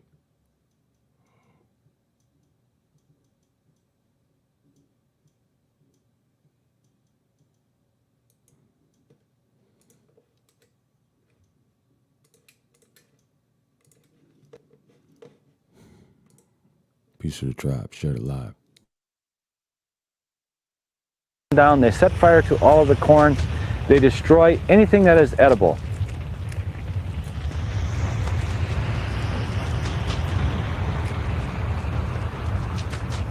What Sullivan was doing and was ordered by Washington was to scorch the earth. And its essence, it's saying to, the message being sent to the Haudenosaunee is, we plan to wipe out your families. We will starve you to death. Now, the reason I showed you the Dresden Codex, because there's a deluge story, you know what I'm saying? Atlantis story, all the way back to the Mayans. And what's crazy is where it actually should be read from back to front instead of front to back. So that would mean their interpretation is that this great city and these great people and all this technology existed before the flood. But if they read it the opposite way, it would mean all this shit happened after the flood. But, at the end of the story, you know who we are. You know what I'm saying? The rightful heirs of Atlantis. Up is down, down is up. You know these weirdos.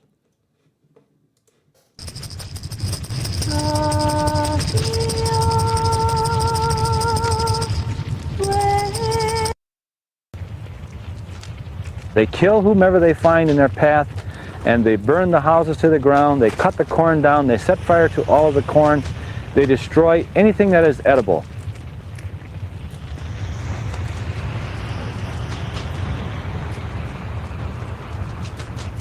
What Sullivan was doing and was ordered by Washington was to scorch the earth. And its essence, it's saying to, the message being sent to the Haudenosaunee is, we plan to wipe out your families. We will starve you to death.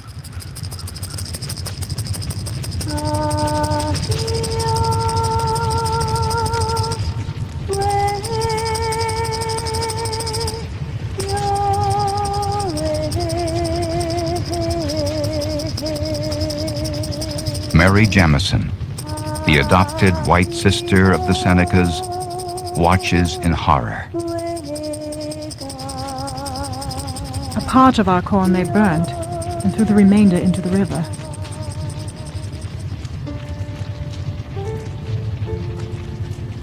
They burnt our houses, killed what cattle and horses they could find. Wait a minute. Did she say houses? They burned their houses, y'all? I thought they didn't burn their teepees.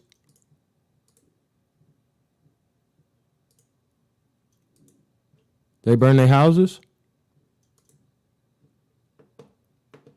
You will give me TP. Give me your TP. You will give me TP. Are you threatening me? TP. You must give me your TP. I need TP for my bunghole. You will give me TP.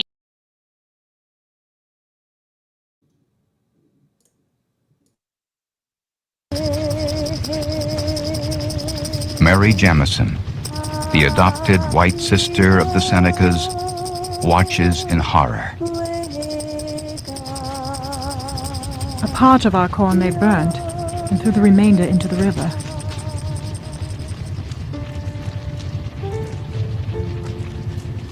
They burnt our houses, killed what cattle and horses they could find, destroyed our fruit trees, and left nothing but the bare soil and timber.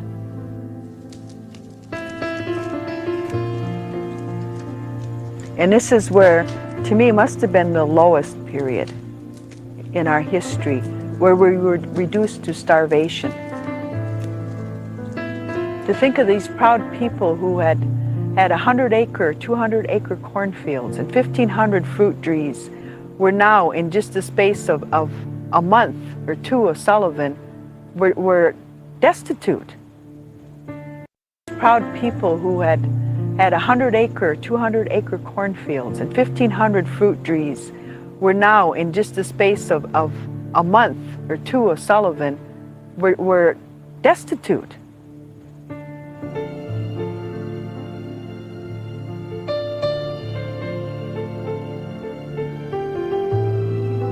From the diary of General Sullivan. The number of towns destroyed by this army amounted to 40, besides scattering houses. The quantity of corn destroyed at a modest computation must amount to 160,000 bushels, with a vast quantity of vegetables of every kind. I flatter myself that the orders of which I was entrusted are fully executed. Many of the Senecas flee west to safety near Britain's Fort Niagara. But Sullivan's destruction hasn't annihilated the Senecas and the other Iroquois. His flames only have enraged them even more. They are prepared to fight the Americans forever. But then comes staggering news. October 1781. On a battlefield in Yorktown, Virginia, the British surrender to Washington. The English persuade their Iroquoian allies to lay down their arms. The revolution is over, they say. We have lost. To the Iroquois, the world is turned irrevocably upside down. I think they also must have started to realize that they were kind of used, and that what meant the most to them, they were about to lose. And they didn't know, what their future would hold. It's an emptiness and a pain, and it's hard to describe, but I'm sure that's how they felt. Joseph Brant said he felt that he and his people were between two hells. War was one hell. Peace would be another.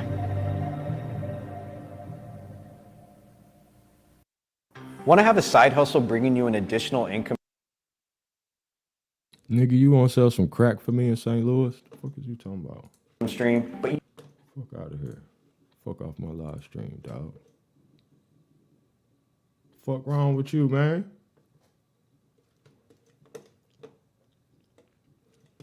Motherfucking Joseph Brant. Yeah, see, and that's the whole thing, my nigga. The Iroquois wasn't motherfucking traitors. Iroquois was a motherfucking traitor. You know what I'm saying? That's just like goddamn all the Bloods ain't snitching on Young Thug. You know what I'm saying? Nah, bro, that ain't how it go. That's why you gotta pay attention. That's why we hawking. Here, I'm gonna let one of these niggas tell you.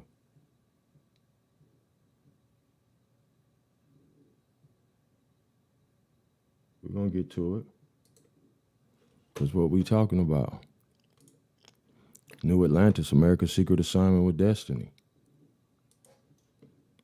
The rightful heirs of Atlantis. That's you, nigga. Black man. That's you.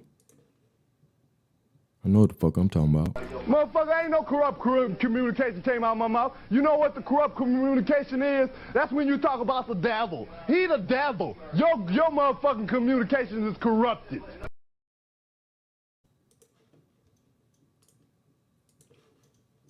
And though he pretend to help thee, yet shall he undermine thee. Yeah, so when the cold winter came in, the white man said, okay, we're gonna give you guys some smallpox.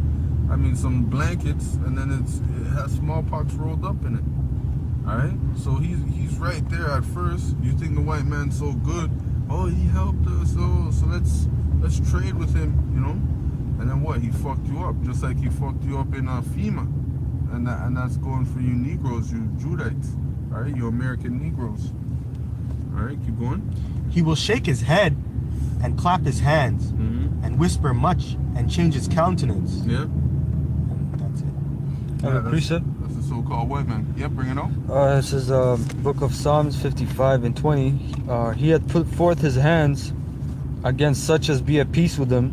He had broken his covenant. Yeah, so what did the white man do? He broke every single treaty that he had with the Native American. All right? And he got some help by some sellout people like Joseph Bratt. All right? Keep going. The words of his mouth were smoother than butter. Yeah, that's the white man's words, you know. Came over here, oh, I'm a Christian, believe in white Jesus. And oh, we're going to all hold hands together. But what did he have in his around his back? Keep going. But war was in his heart. Yeah, those Jesuits that came over here, they're Vatican assassins. They're trained in all type of poison, just like we're bringing out, you know. They're trafficking guns and all type of things. There was a whole divide and conquer. Get these people on two different sides and make them kill each other. That's what they did with you Negroes with the crack. That's what they're doing with you Native Americans and your alcohol. All right. Hawk Filter for all our new subscribers. He doesn't know Negro and Native American is the same fucking thing. But not. You know what I'm saying? He don't know that we the real Indians of the land. You know what I'm saying? Poor little bear. He just a little baby hawk fresh out the egg. But let him talk because he building. Hey man, peace to all the tribes, man. If you just tuned in, man, take a moment, man. Share live stream. You know I'm Shadow Band Clan. They don't want this shit to get out. You know what I'm talking about? And you know what we doing over here, man. You know what we doing. Giving you more of what you hoping for. You ain't hoping in the Lord, huh? You hoping in vain, material, superficial shit. That's why you can't see me, house niggas. Right? They give you guns and alcohol. That's what they're doing to you Latinos, giving you cocaine and guns. All right, Fast and the Furious. All right, and then after you have Operation Wide Receiver, that was before Operation Fast and the Furious. All right, keep going. His words were softer than oil, yet were they drawn swords. Yeah, and what's the modern day sword? Is the gun. All right. Cast thy burden upon the Lord, and he shall sustain thee. He shall never suffer the righteous to be moved. But thou, O power, shalt bring them down into the pit of destruction. Bloody and deceitful men shall not live out half their days, but I will trust in thee. Yeah, so we gotta put our burdens onto the Lord. Yep. All right, you Negroes that ain't doing that, you don't know the name of the Lord. You Native Americans who are calling upon on an eagle god or some type of foolishness. All right, or you natives, or you Latinos. All right, praying to Santa Muerte. All right, you ain't putting your trust in the Most High. All right, so when we see the fall of this enemy, all right, we know that this is gonna happen according to biblical prophecy. But when you see the fall of the so-called white man, you're gonna try to help pick him up.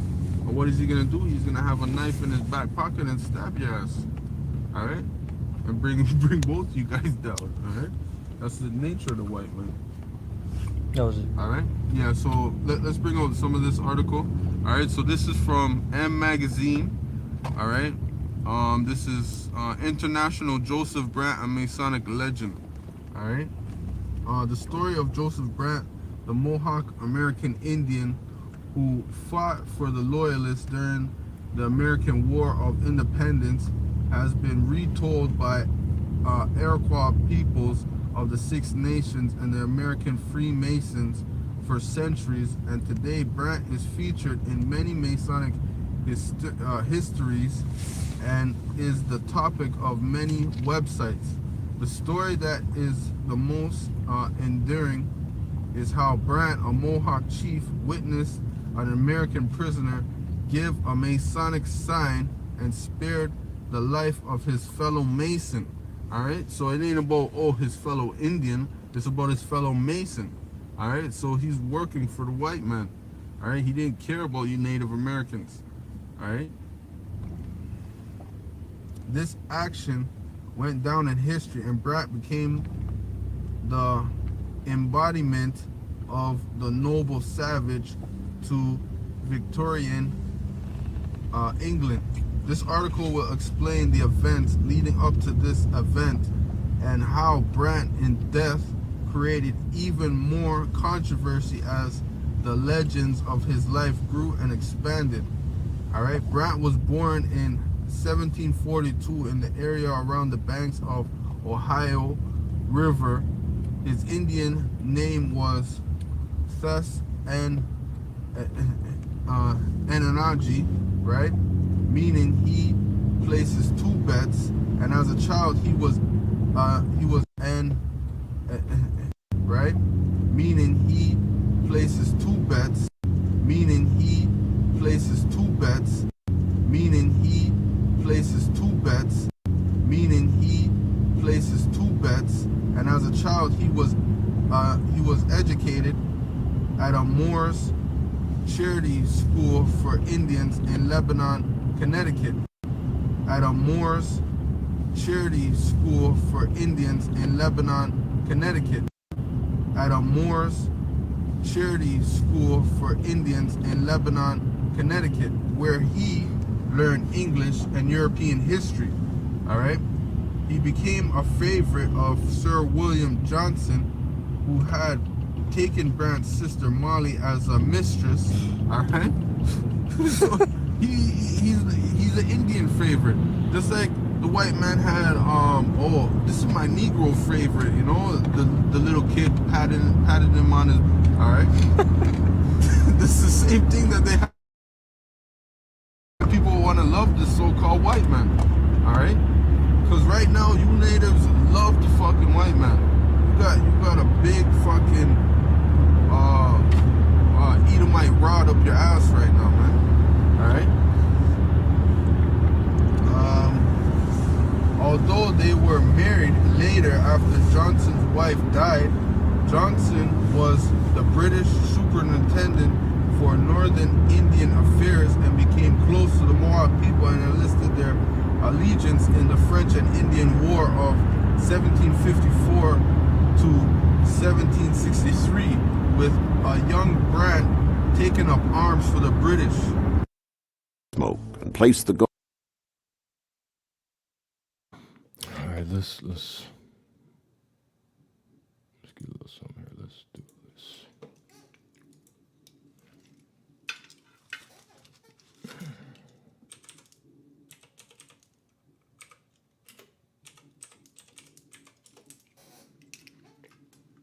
I don't know where it's at.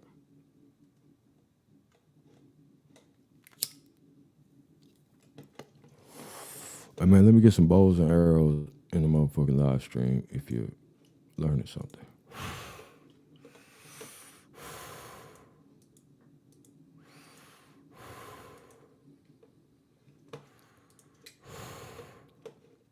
Yeah, nigga, what's happening? Now, you see this nigga face, right? Joseph Brant, traitor to the nation, to the motherfucking empire. Yeah, nigga. I don't give a fuck how they putting you out. You know what I'm saying? We putting you on blast. We the Republic. Thyandaniga, whatever, he places two bets. This nigga name, he places two bets. Did y'all hear this nigga name? Let me check the motherfucking chat. I don't think y'all heard what this nigga name is. He places 2 bets. This nigga's two-face ass nigga. Tribe. Chief crazy overstanding in this motherfucker. Cherokee told you. 1111. Copper Aborigines. Original intellect. I told you, Miss Jelly. Who else did I forget? Enox. 0407 Tribe. Chief Alchemy in this motherfucker. I know you big woke with a name like that. Tribe. If you want to get a shout out, nigga, now's your motherfucking time. Peace to the tribes, man. Appreciate you goddamn tuning in. You know what I'm saying? I gotta, keep on moving, forward. You know what I mean? Joseph Brant was a Mohawk military and political leader. Now, this nigga was the war chief of the motherfucking 5 tribes. Okay? He the war chief of the 5 tribes. So he got down telling niggas who to kill, goddamn, who to go against, who to fight for. You know what I mean? But the whole time, this nigga part of the brotherhood. Goddamn scallywags in the motherfucking killer fields throwing up Freemason gang signs, and this nigga letting them live. Was a Mohawk military and political leader based in present-day New York who was closely associated with Great Britain during and after the American Revolution. Perhaps the Native American of his generation, best known to the Americans and British, he met many of the most significant Anglo-American people of the age, including both George Washington and King George III. While not born into a hereditary leadership role within the Iroquois League, Brant rose to prominence due to his education, abilities, and connections to British officials. So you tell me, because this is what I want to tell y'all, this nigga ain't even related to nobody. He ain't even related to nobody, bro. This is how fucked up the whole history is. This nigga is like a motherfucking Aboriginal orphan, bro. No cap, bro. They brought this nigga from somewhere, and the niggas just put him in the spot. While not born into hereditary leadership role within the Iroquois League, Brant rose to prominence due to his education, abilities, and connection to British officials. I don't know how it's only 80 motherfuckers in here, bro. While not born into a hereditary leadership role within the Iroquois League, Brant rose to prominence due to his education, abilities, and connections to British officials. His sister, Molly Brant, was the wife of Sir William Johnson, the influential British superintendent of Indian affairs of the province of New York during the American Revolutionary War.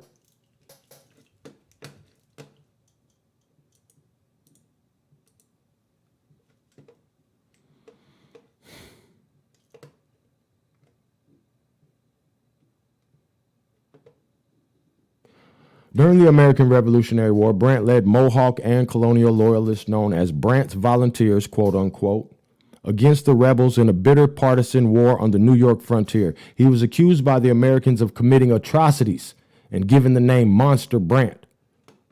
But the accusations were argued by later historians to have been false. Yeah, because nigga, I'm doing the research and they talking about the nigga wasn't even on the scene where he's supposed to be goddamn earning all these stripes.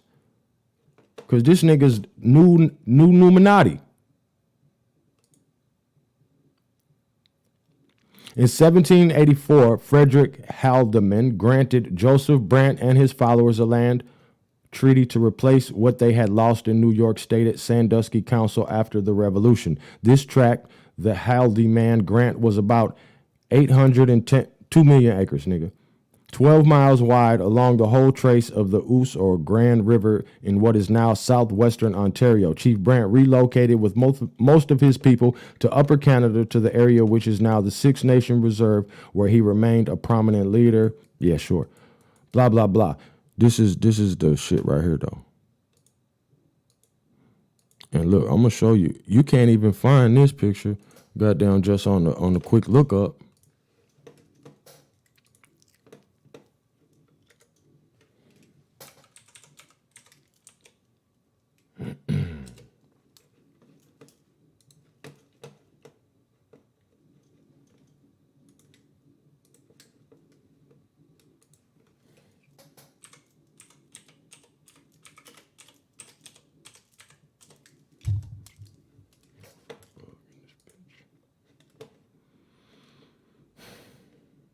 Just what you get. Okay, now they got them popping up trying to make me look dumb. I think because I looked on that dumbass Bing search. But as you see, this nigga got 100 motherfucking faces. He placed 2 bets.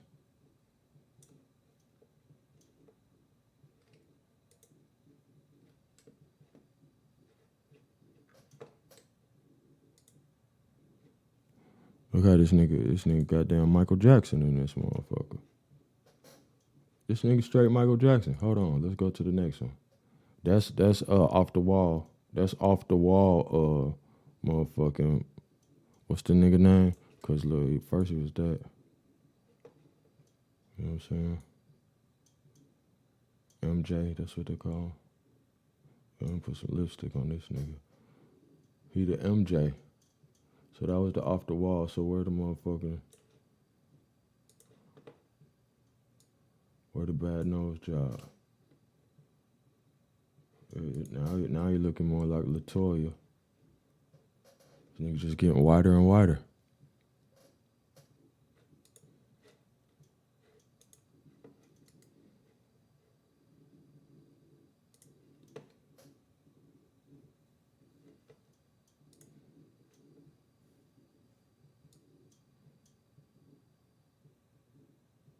I seen one that nigga had a motherfucking septum piercing and shit.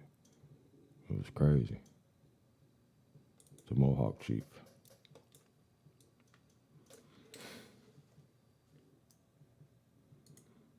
Where the other Iroquois nigga at, man? Cause he giving niggas a bad rap. Yeah, you see this nigga. Hold on, we will get to that.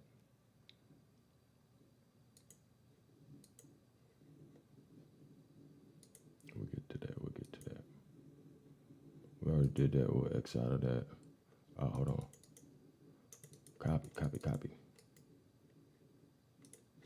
All right, let me get y'all this the Dresden Codex. Dresden Codex number 74. So in case you want to do your own analyzation, maybe you want to goddamn make your own video. I don't know. But I support whatever you're doing. Because I'm a real nigga. All right. Yeah, that's Dresden Codex. That's what that is. 74. Get back to these fake ass Phoenix, Phoenician, all this shit. Got some more video shit. Look, okay, let's get to this shit. You know what I'm saying? All this whole motherfucking, what's that shit called?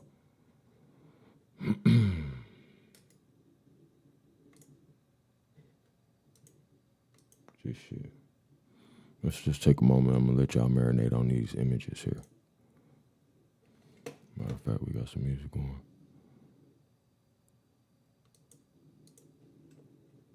They charged Jesus with sedition. Didn't they do that?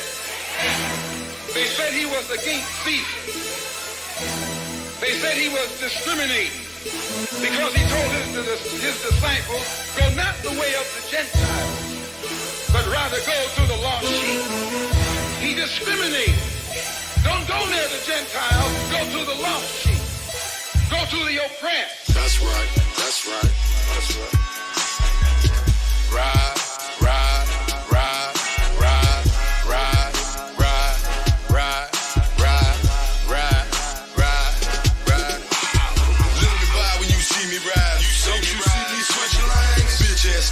Size, don't hate the riders, hate the game, don't hate the riders, don't hate the riders, don't hate the riders, don't hate me, man. Don't hate ass niggas switching sides. Don't you see me switching lanes? Let me buy when you see me ride. Don't you see me switching lanes? Bitch ass niggas switching sides. Don't hate the riders, hate the game, don't hate the riders, don't hate the riders, don't hate the riders, don't hate ass niggas switching sides. Don't you see me switching lanes? This king shit, fuck change, man. Give me gold bars and gold crowns. If a pimp suck these hoes down, housewives turn porn star.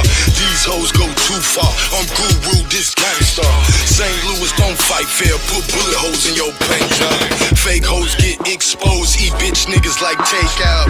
Hate the game, don't hate the riders. They watch us like a stakeout. Lurking on my Instagram. Is that what all that hate about? You acting like I give a damn. Like I don't know these hoes foul. Okay, I'm reloaded. Who wants a war now? Knock, knock, better open up or we gon' kick the door down. Pine lawns stay Soldiered up, nigga, you can ask the whole town. I walk on water like Black Jesus, it's rider season. Let me buy when you see me ride. Don't you see me switching lanes? Bitch ass niggas switch sides, don't hate the riders. Hate the gang, don't hate the riders. Don't hate the riders, don't hate the riders. Don't hate me, man. Don't hate ass niggas switching sides. Don't you see me switching lanes? Let me buy when you see me ride. Don't you see me switching lanes? Bitch ass niggas switching sides, don't hate the riders. Hate the gang, don't hate the riders. Don't hate the riders, don't hate the riders. Don't hate me, man. Don't hate ass niggas switching sides. Don't you see me switching lanes? I'm 100 in any lane, like a neurosurgeon, get plenty brain. I'm plenty high, you know how we ride. Don't you see me switching lanes? I'm out my mind like insane. It's my time and I'm not playing. I bury the pharaoh in hot sand. Don't they know this God's land? Fire water, they see me ride. Don't they know this God's plan? If you ain't about it, don't talk about it. Look, bro, that's all that I'm saying. Minivan full of contraband. 415 like a marching band. Got a sweet 16, 500 grams. Wake up now, nigga, not the scam. Wild child, nigga, Taliban. Got a wild style like a spray can. Niggas fake like spray tan. Bitches shady like Ray-Bans. I'm unpersuaded, I can't be faded. I'm underrated, I gotta shine. Fuck the clock, boy, fuck your watch. Ride or die, nigga, now it's time. Let me buy when you see me ride. Don't you see me switching lanes? Bitch ass niggas switch sides. Don't hate the riders. Hate the gang, don't hate the riders. Don't hate the riders. Don't hate the riders. Don't hate me, man. Don't hate ass niggas switching sides. Don't you see me switching lanes? Let me buy when you see me ride. Don't you see me switching lanes? Bitch ass niggas switching sides. Don't hate the riders. Hate the gang, don't hate the riders. Don't hate the riders. Don't hate the riders. Don't hate me, man. Don't hate ass niggas switching sides. Don't you see me switching lanes?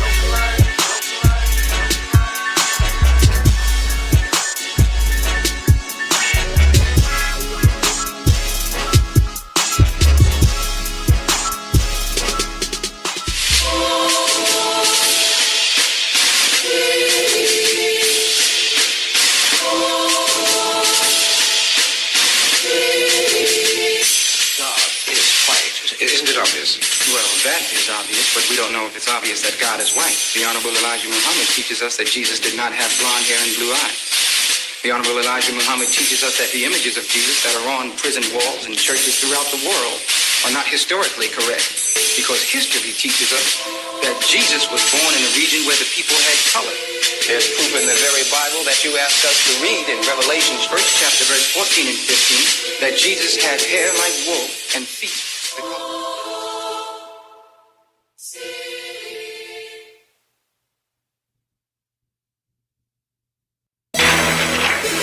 They charge.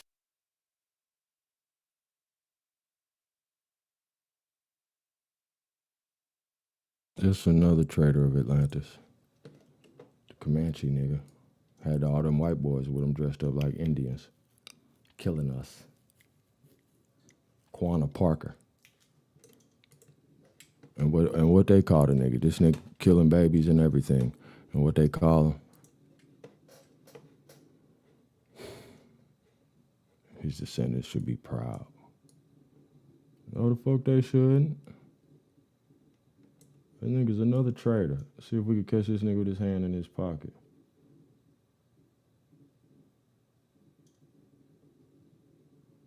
That nigga got a big cross on his chest.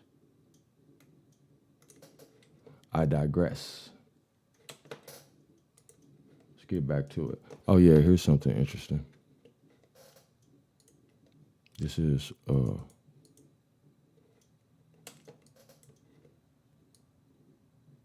try to guess what that is in the chat.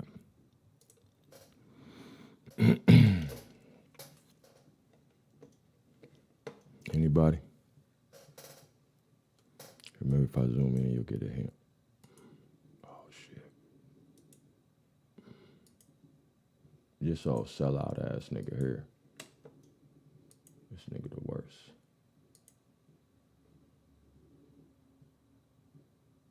This nigga is the worst.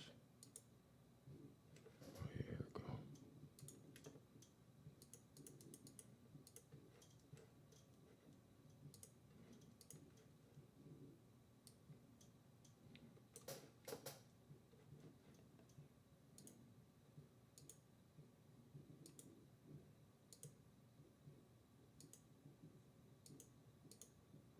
Fuck is it, man? Yeah, that nigga the That was a picture of all the buffalo they killed, like 40 million buffalo.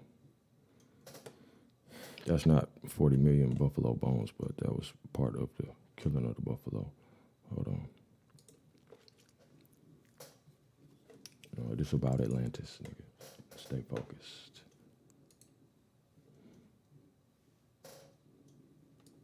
In the Virginia colony. Six Semper Tyrannis. Yeah.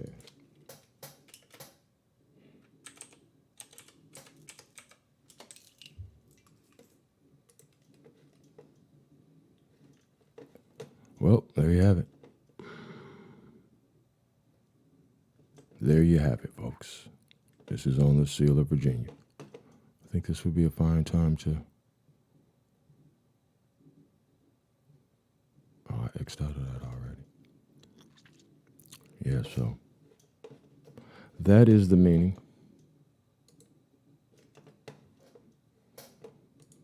On the Virginia flag. Okay. With Athena on it. All right.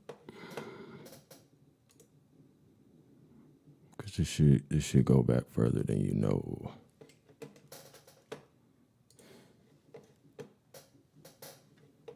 It's right on the state seal right now, bro. Put some bows and arrows if you didn't know that was on the state seal.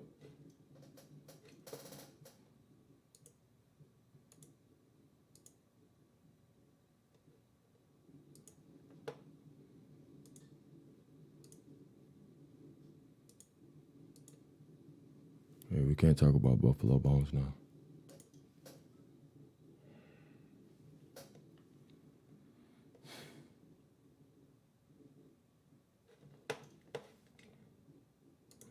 Tell them niggas to go pick up their motherfucking Indian uniforms. Buy direct from the makers. Save a third. We are manufacturers, not a commission house. We make all we sell. Our assortment of costumes, sashes, paraphernalia, and jewels for tribes and councils is larger than any other dealer can show. Send 2-cent stamp for our handsome pin back lapel buttons in 4 colors. Every new up-to-the-minute illustrated price listed for the asking. Every degree master should have a copy for reference. The only red man's specialty house in the country. Go get your uniform, nigga. And then you're gonna have to goddamn be with them Boy Scouts goddamn getting dressed in your motherfucking little tight ass teepee. I don't know what the fuck be going on in there. You will give me teepee. Give me your teepee. You will give me teepee. Are you threatening me? Teepee. You must give me your teepee. I need teepee for my bunghole. You will give me teepee.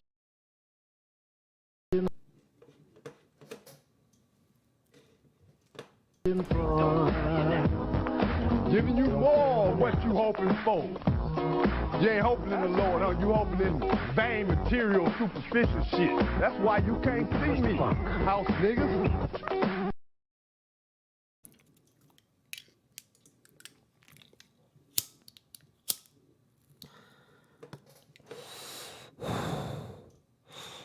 They hate us because they ain't us. They hate us because they ain't us. Y'all didn't go pick up y'all uniforms? Y'all uniforms ready?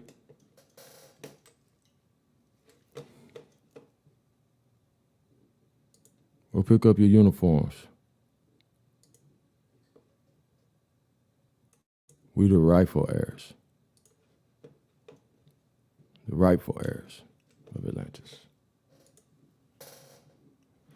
But enough about these traitors and shit.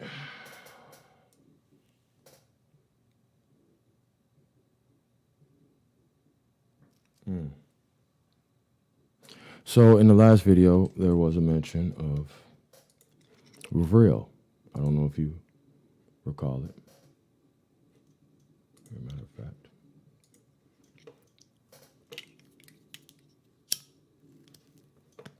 And I'll be trying to, in the future, I will be striving. We don't try. We do or we do not, people. So I'll be striving to, put like timestamps in the description that'll make it more like a, a little highlight shit. You know what I'm saying? That you could just click on with little points. You know what I'm saying?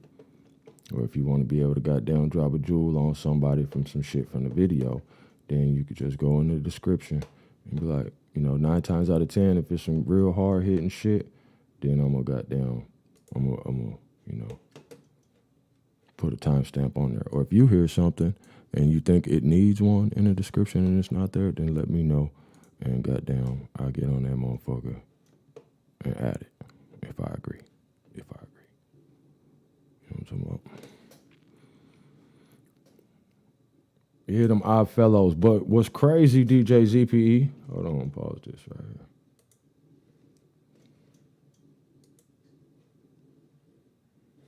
What's crazy?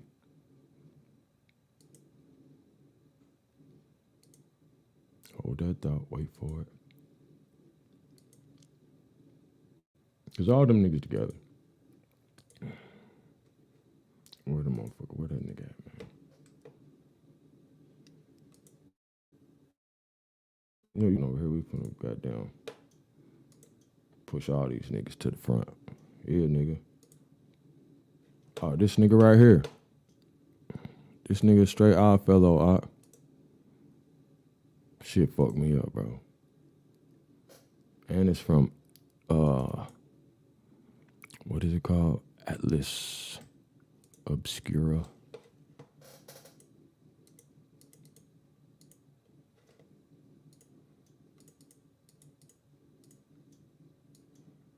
This nigga odd fellow. He one of them. Know that nigga Indian. You see that motherfucking part? That nigga hair slick like motherfucker. He done went sold out. You know what I'm saying? Sold out.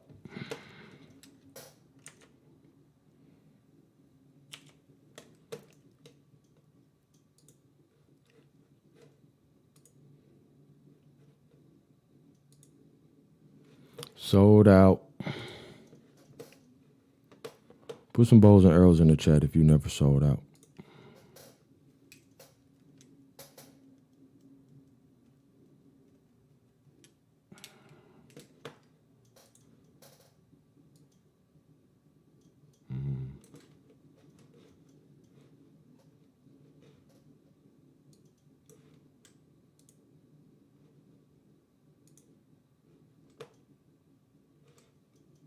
It was. I think it was listed as homework on the video too, man. Y'all didn't do y'all homework. Somebody tell me what's vril. What is vril?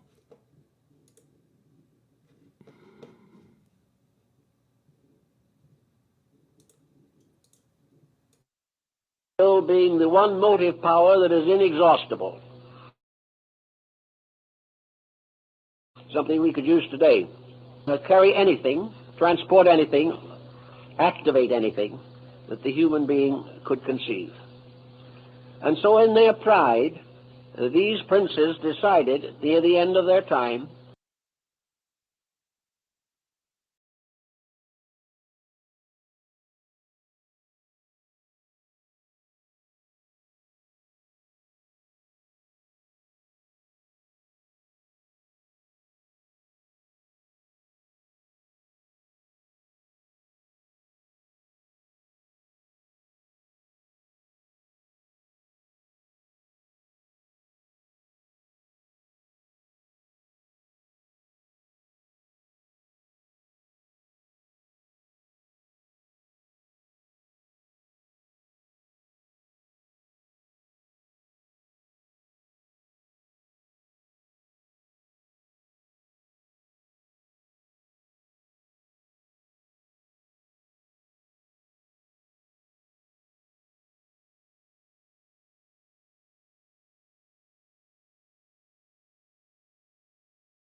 as the model. And this is what has been conveyed to me through the elders, is all of our answers reside in this creation. This is the design by a much higher intelligence that said every issue that every human being will ever have to deal with is actually presented out in the natural world. It's how we are able to see it and apply it to our concepts, that we say, well, yes, we're all one, but the humans do have a couple exceptions attached to our creation. And this is what I think why prophecy was given as part of, you guys, here's your gift. It's your job to do your own self-assessment. And in the self-assessment, you use that to help the other people to say, hey, you know, when you get into a situation and you find that you've got to try to respond to someone who says they need help, and you offer the help or you provide the help, and then it continues in a manner which this person says, well, it's not working. You know, you provided this and I'm not still having results. And what you see is that the humans are one of the few life forms in the creation that can actually put the blockage in place. And this is the part where Mad Bear really, he excelled. In fact, he said to me one time, he says, have you ever heard of the placebo effect? And I said, yeah. He says, now that's real medicine. He says, you've given somebody something that has no power at all. It has nothing to do with healing.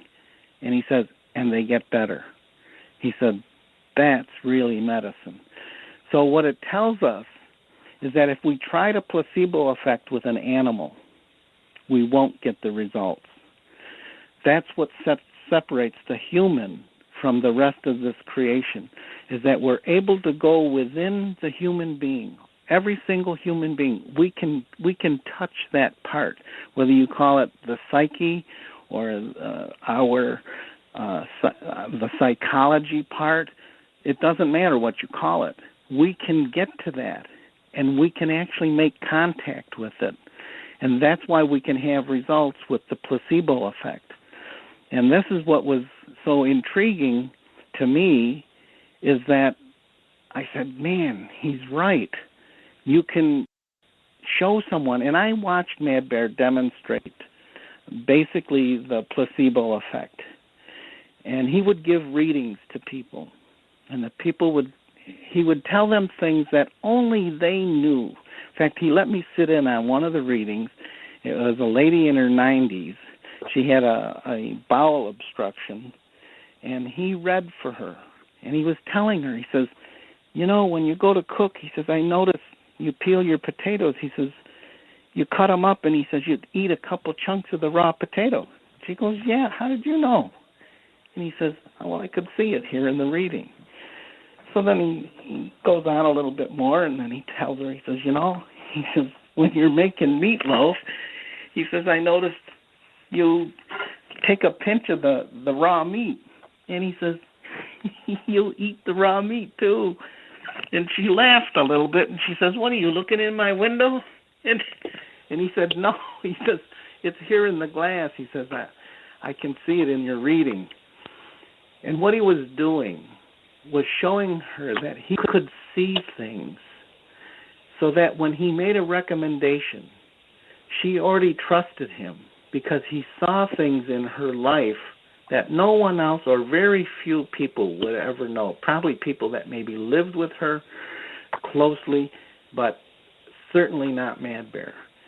And that's how he would show people that what he would recommend. And he even told me one time, he says, you know, he says, I could recommend the wrong medicine, and he said, I know these people would still get better. And I said, then Mad Bear, what's the percentage that you would attach to medicine when someone prescribes a plant or some other type of medicine? I go, what do you attribute to the percentage of the plant to the healing? And he didn't hesitate. He just said 10%. And I said, come on. I mean, I'm expecting to hear 40, 50, 60 or more. And he says, no. He says 10%. And I said, then why is it that people struggle trying to get these medicines to work. And he said, because they have the blockage. It's the psychological blockage that they've allowed the system to get within there, and they adopted it. And it's the same thing when you're conveying prophecy. This blockage exists. And the blockage is something that someone says, I have something in my past that I don't want anyone else to ever know.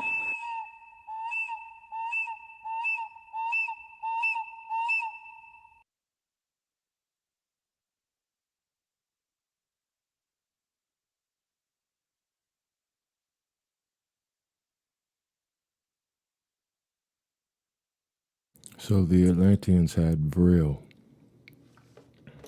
So this is derived from The Coming Race, a novel by Edward Bulwer Lytton. Vril, the power of the coming race, blah, blah, blah. Some old Blavatsky bullshit, right?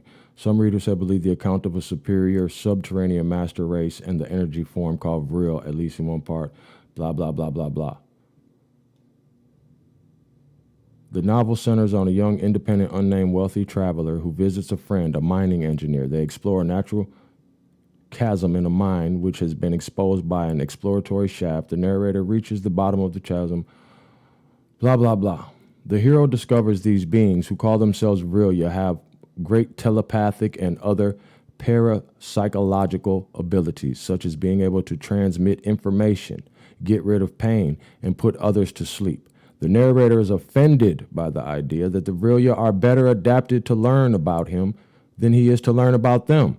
Nevertheless, the guide, who turns out to be a magistrate and son, blah, blah, blah, the narrator soon discovers the Vrilia are descendants of an antediluvian civilization called the Ana, who lived in networks of caverns, blah, blah, blah. Vril is spiritual power, all right? And the reason I'm telling you that is because this goes back to what I said earlier about the white and black magic. See, these people, I had to read that little part because he was jealous of them. This they books that they writing and they speaking through them. And they're jealous of the rightful heirs of Atlantis. All right. Let's go back to this assignment with Destiny.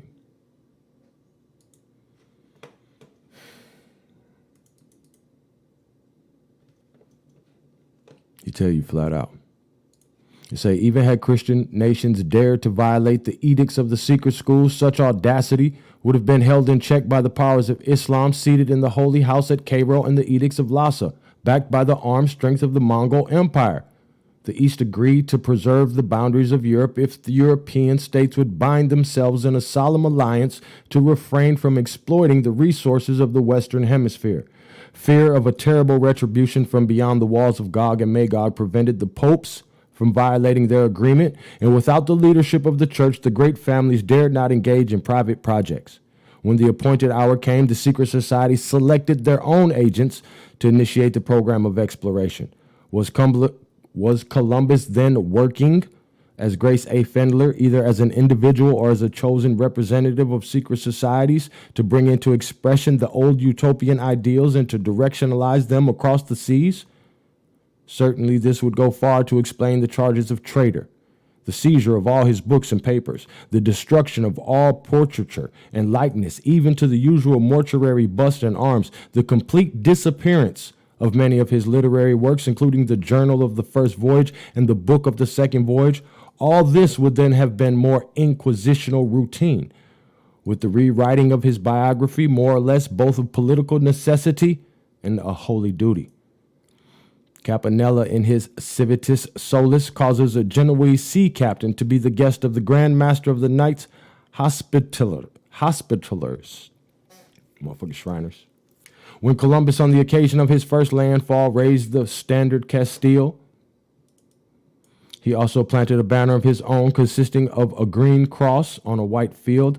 Was this a device of the Knights Templar? The formal education of the man who called himself Christopher Columbus had been the subject of much speculation. The navigator wrote in 1501, that during his many voyages to all parts of the world, he had met learned men of various races and sects, and had endeavored to see all books of cosmography, history, and philosophy, and of other sciences. If the admiral had seriously endeavored to examine early works on navigation, he undoubtedly had noted the references, brief but significant, by Homer, Solon, Aristotle, Pliny, and other ancient authors to quote-unquote distant lands beyond the great oceans. Plutarch's voyagers must have explored vast areas, and Verplanck Colvin summarizes the old accounts thus: in the days of Homer, or rather before his time, navigators traveled thousands of miles out into the Atlantic and back across it. They were guided in their voyages by the stars. One group of quote-unquote authorities consider it probable that Columbus was a little better than an illiterate sailor, and that his rudiments of learning were derived from a guild school supposed to have been established by the weavers of the city of Genoa. This opposing faction of historians insist that Columbus possessed considerable scholarship even before his celebrated journey. According to Henry Heirs, an outstanding writer on the Columbus mystery, the navigator left 97 manuscripts and over 25,000 marginalia, which may be considered a remarkable achievement for an illiterate. The truth is that the admiral cannot be explained without reference to the secret societies which were the peculiar custodians of the exact information which he required. The religious and mystical inclinations of this great discoverer are mentioned by most of his biographers. At times, Columbus dressed in a plain robe and girdle similar to the costume of the Franciscan order. It was reported by his son that Columbus died wearing a Franciscan frock. It is not known, however, that he was directly associated with this order, even as a lay brother. Several religious groups of the time, including fraternities known to be connected with the esoteric traditions, favored this kind of habit. Perhaps the peculiarities of his costume were overlooked or conveniently forgotten. The admiral regarded himself as a chosen by heaven to fulfill a great mission, and was strengthened by the conviction that he was guarded and guided by the divine providence. Such contemporary reports could imply far more than modern writers would like to acknowledge. In these troublous times, it was customary for the members of secret societies to conceal the true source of their instructions by some general statement about heavenly guidance. The mystical instincts of the admiral, his belief in miracles, prophecies, and the doctrine of preordination have been advanced by some critics as proof of his mental instability. Referring to what he calls the colossal mystical self-confidence of Columbus, John Bartlett Brenber writes that it was so integral a part of the navigator that he could believe on one occasion in his voyaging that God had led him to the new haven and new earth of revelation. And in his darkest hour, he knew that God spoke to him in encouragement. On his third voyage, the navigator believed that he heard the voice of God speaking words of strength and comfort. On his fourth voyage, when great emergencies threatened the entire enterprise, the admiral fell into a trance, and the voice spoke to him, "O fool, and slow to believe and to serve thy God, the God of all." What did he do more for Moses or for David his servant than he has done for thee? This is from the Explorers of North America. Columbus may have been a disciple or a student of the illuminated Raymond Lully. There is a persistent rumor to this effect. He was also involved with the group perpetuating the political convictions of Dante. The following tribute to the Italian poet, blah, blah, blah, blah, blah. Oh, this part.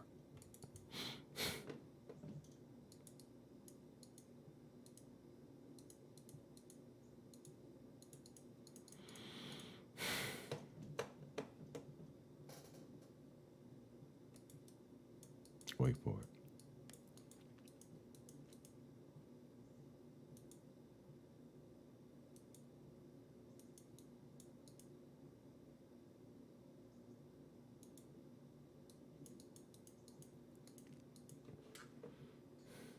Oh, here it is. We're going to fast forward a little bit. Peace to the tribes. Subscribe to the Unconquered Tribes. Let's fast forward a bit.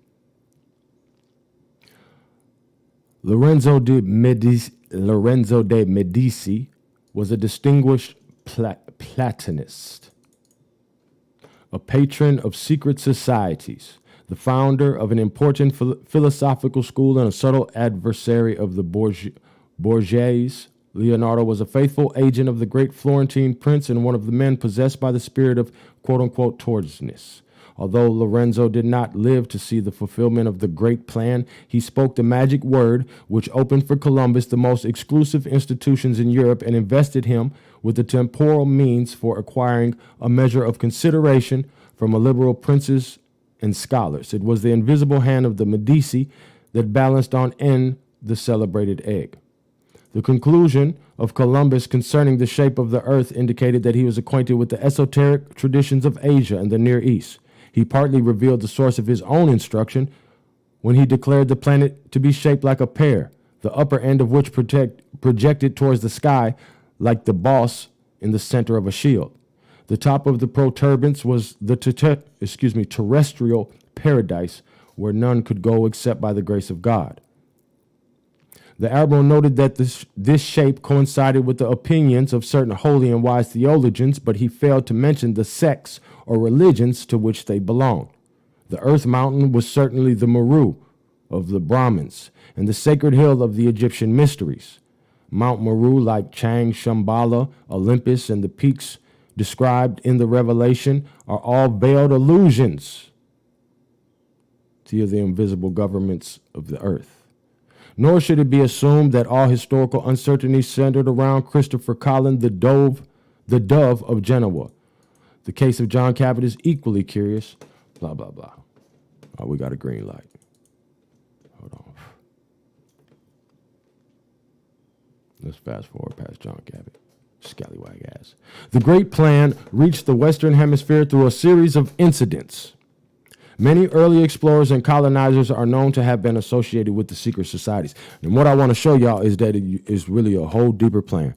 We're going to wrap it up. I said I was going to give myself 3 hours.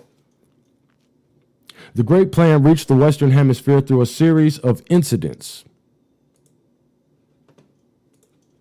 Many early explorers and colonizers are known to have been associated with the secret societies. There is no historical way of determining the secret spiritual convictions of so-called conquistadors, adventurers, and founders of plantations. It is a well-established fact that artists, sciences, philosophies, and political convictions accompany less valuable merchandise along trade routes and caravan trails.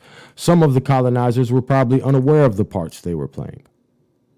And the settlements which they founded remained for generations without the strength or security to advance ideological programs. The work then, as always, was in the hands and keeping of a few initiated leaders. They were responsible for the results, and they built slowly and wisely, thinking not of their own days or their own reputation, but of the future in which the great plan would be fulfilled.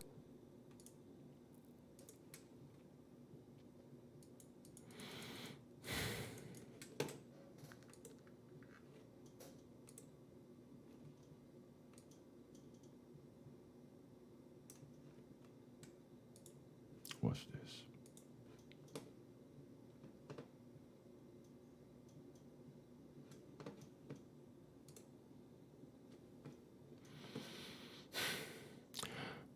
Reverend Edward Patterson, in his History of Rhode Island, page 101, refers to Masonic document found in America, which says in the spring of 1658, Mordecai Capuanol, Moses, Pakaku, Levi, and others in all 15 families arrived at Newport from Holland. They brought with them the first 3 degrees of masonry and worked them in the house of Capuanol and continued to do so, they and their successors, to the year 1742. So niggas asking shit. This shit didn't happen overnight, Chico.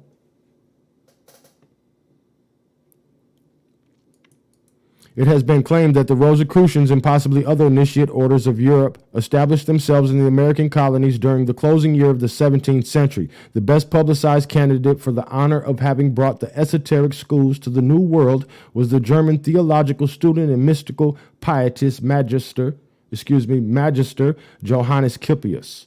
It is believed that Kippius was initiated into the mysteries of Kabbalistic philosophy during his university days by the celebrated esoterist Christian Nor Baron von Rosenroth. This learned man edited and translated numerous works relating to obscure subjects, and he is especially remembered for his Kabbalah, blah, blah, blah, fuck him. Kelpius lived for some years as an anchorite in a cave in what is now Fairmount Park, Philadelphia, and died in 1708 as the result of exposure and extreme austerities. The direct cause of his death was tuberculosis. John Kelpius came of a substantial family of Siebenbergen. He was educated in the University of Helmstedt and regarded Dr. Fabricius, blah, blah, blah, fuck all that.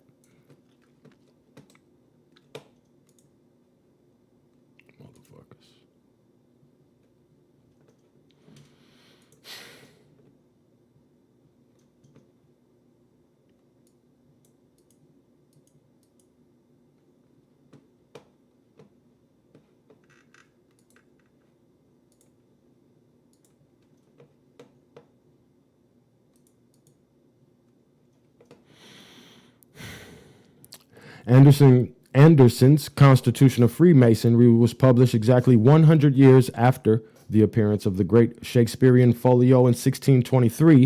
In 1730, Daniel Coates of New Jersey was appointed Provincial Grand Master of the provinces of New York, New Jersey, and Pennsylvania by His Grace Thomas, Duke of Norfolk, Grand Master of the Premier Lodge of England. Benjamin Franklin became a Mason in 1731 and was Provisional Grand Master of Pennsylvania in 1734. George Washington took his first degree in the lodge at Fredericksburg, Virginia, in 1752. And we know what Virginia all about. Where'd that shit go?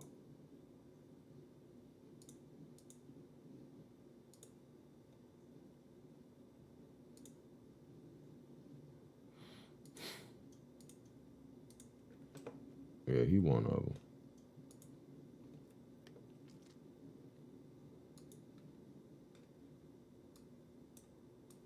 You got it right on the flag.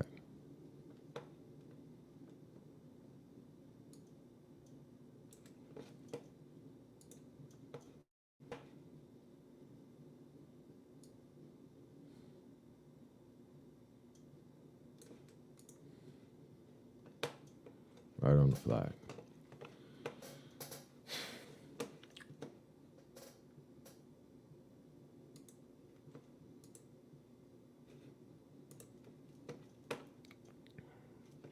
The early American lodges met in taverns or in inns, and the first Masonic temple in America was built in Boston in 1832.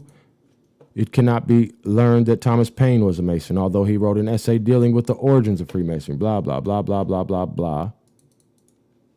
It is believed that the Boston Tea Party was arranged around a chowder supper at the home of the Bradley brothers, who were Masons, and that Mother Bradley kept the water hot so that they could wash off the disguises. Who were these Mohawks? Sons of Liberty in paint and gear. Asked Madison C. Peters. Freemasons, members of St. Andrew's Lodge, led by Junior Warden and Paul Revere.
I just be reading so much shit.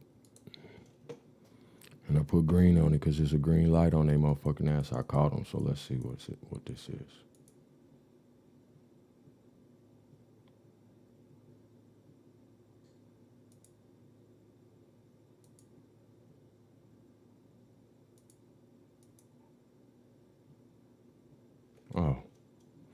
Here you go.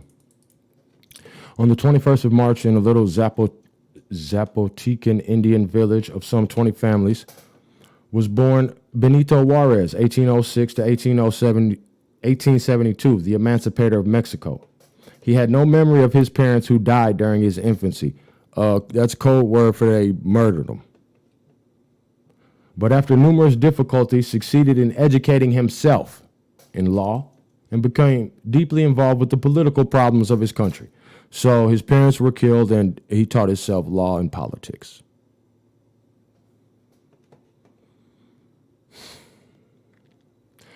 The policies of Juarez were brought to the attention of the United States by the London correspondent of the New York Tribune, an international exile by the name of Karl Marx. Juarez had been described as an agnostic, but a careful consideration of his attitudes reveals not a rebellion against God, but against the theological institutions which burdened the people of Mexico. This silent, inscrutable Indian belonged to a race moved inwardly by powerful convictions, but outwardly passive. His God was the father of freedom, served by a priesthood of liberators. Juarez became a Mason in his youth. After the overthrow of the Maximilian Empire, Mexican Freemasonry was consolidated in 1868. Benito Juarez, being one of its highest officials, Mackey's History of Freemasonry contains the following note. It would seem as if the authority of Juarez alone held these rights together, since at his death in 1872, although he was succeeded as president by his chief follower, Sebastian Lerdo, whatever the fuck, also a prominent Freemason, dissensions arose, and they fell asunder, Alfredo Chavero becoming Grand Master of the Grand Orient, and Jose Maria Matios of the National Grand Lodge. Blah, blah, blah, blah, blah. Two recent activities of the older secret societies, with one or two notable exceptions, is difficult to trace. Numerous orders, fraternities, societies, and cults have come into existence. Blah, blah, blah. So the nigga, the great liberator of Mexico, this nigga's Freemason. He's part of the plan. The difficulty of tracing historical descent is also increased by the innumerable divisions which arose in the American religious life. The rise of science undermined the larger institutions of theology and induced thoughtful persons to seek spiritual consultation. The fuck is this one, man? What is this all about?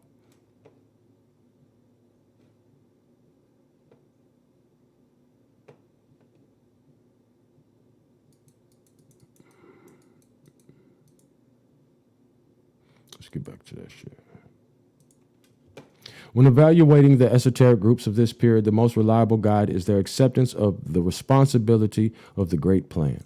Progress is not ordinarily for the advancement of the individual, but for the unfoldment of the universal project. The real esoteric schools still labor towards the goal of world commonwealth. The plan remains utopian, and the disciple advancing through the grades of a legitimate initiate system is being prepared not for a personal emancipation, but as an instrument for the liberation of his fellow man. Blah, blah, blah, blah, blah. Bullshit. Hyping these niggas up.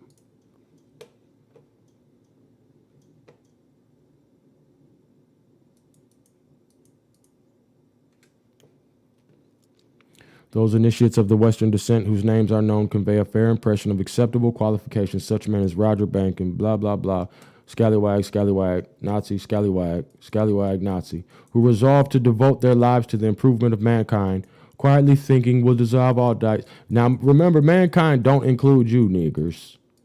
Not you, nigger, not you. You ain't mankind. They ain't talking to you. So don't get this shit twisted. Straight up. Straight up. I don't give a fuck what you think, bitch. Your thoughts ain't my thoughts. Bitch, I'm flowing straight from the survival scroll. Cut that bitch off. Next caller.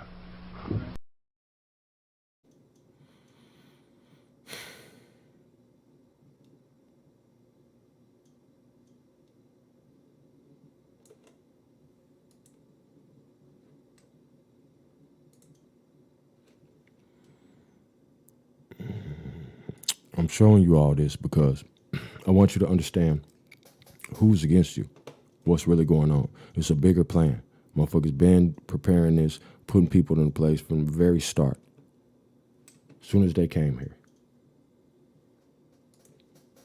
Because of who we are.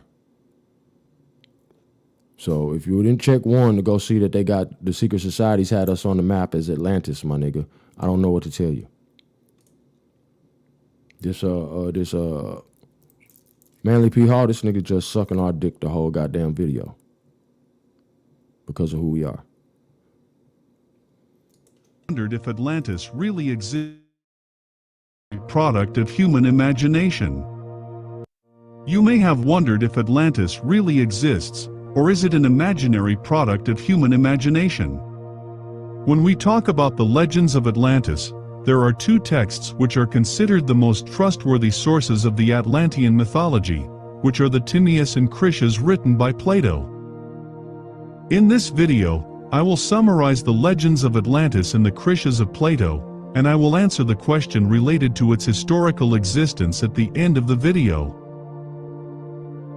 In the first ages, the gods divided the earth among themselves, proportioning it according to their respective dignities.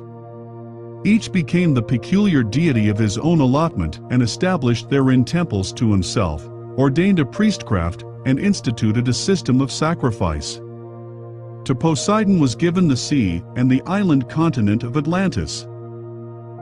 According to Atlantis legends, there are three earthborn human beings in the midst of the island, Evener, Lucype, and Clyto, with Lucype as Evener's wife and Clyto is Evener's daughter. The maiden was very beautiful, and after the sudden death of her parents, she was pursued by Poseidon, who begot by her 5 pairs of male children. Poseidon apportioned his continent among these 10. Atlas is the eldest, and he was made overlord of the other 9. Poseidon further called the country Atlantis, and the surrounding sea the Atlantic, in honor of Atlas. Before the birth of his 10 sons, Poseidon divided the continent and the coastwise sea into concentric zones of land and water. 2 zones of land and 3 of water surrounded the central island, which Poseidon caused to be irrigated with 2 springs of water, one warm and the other cold.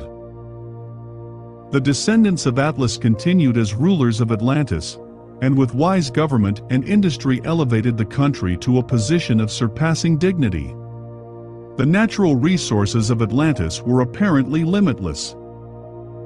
On the central island, surrounded by a golden wall, was a sanctuary dedicated to Clyto and Poseidon. Here the first 10 princes of the island were born, and here each year their descendants brought up.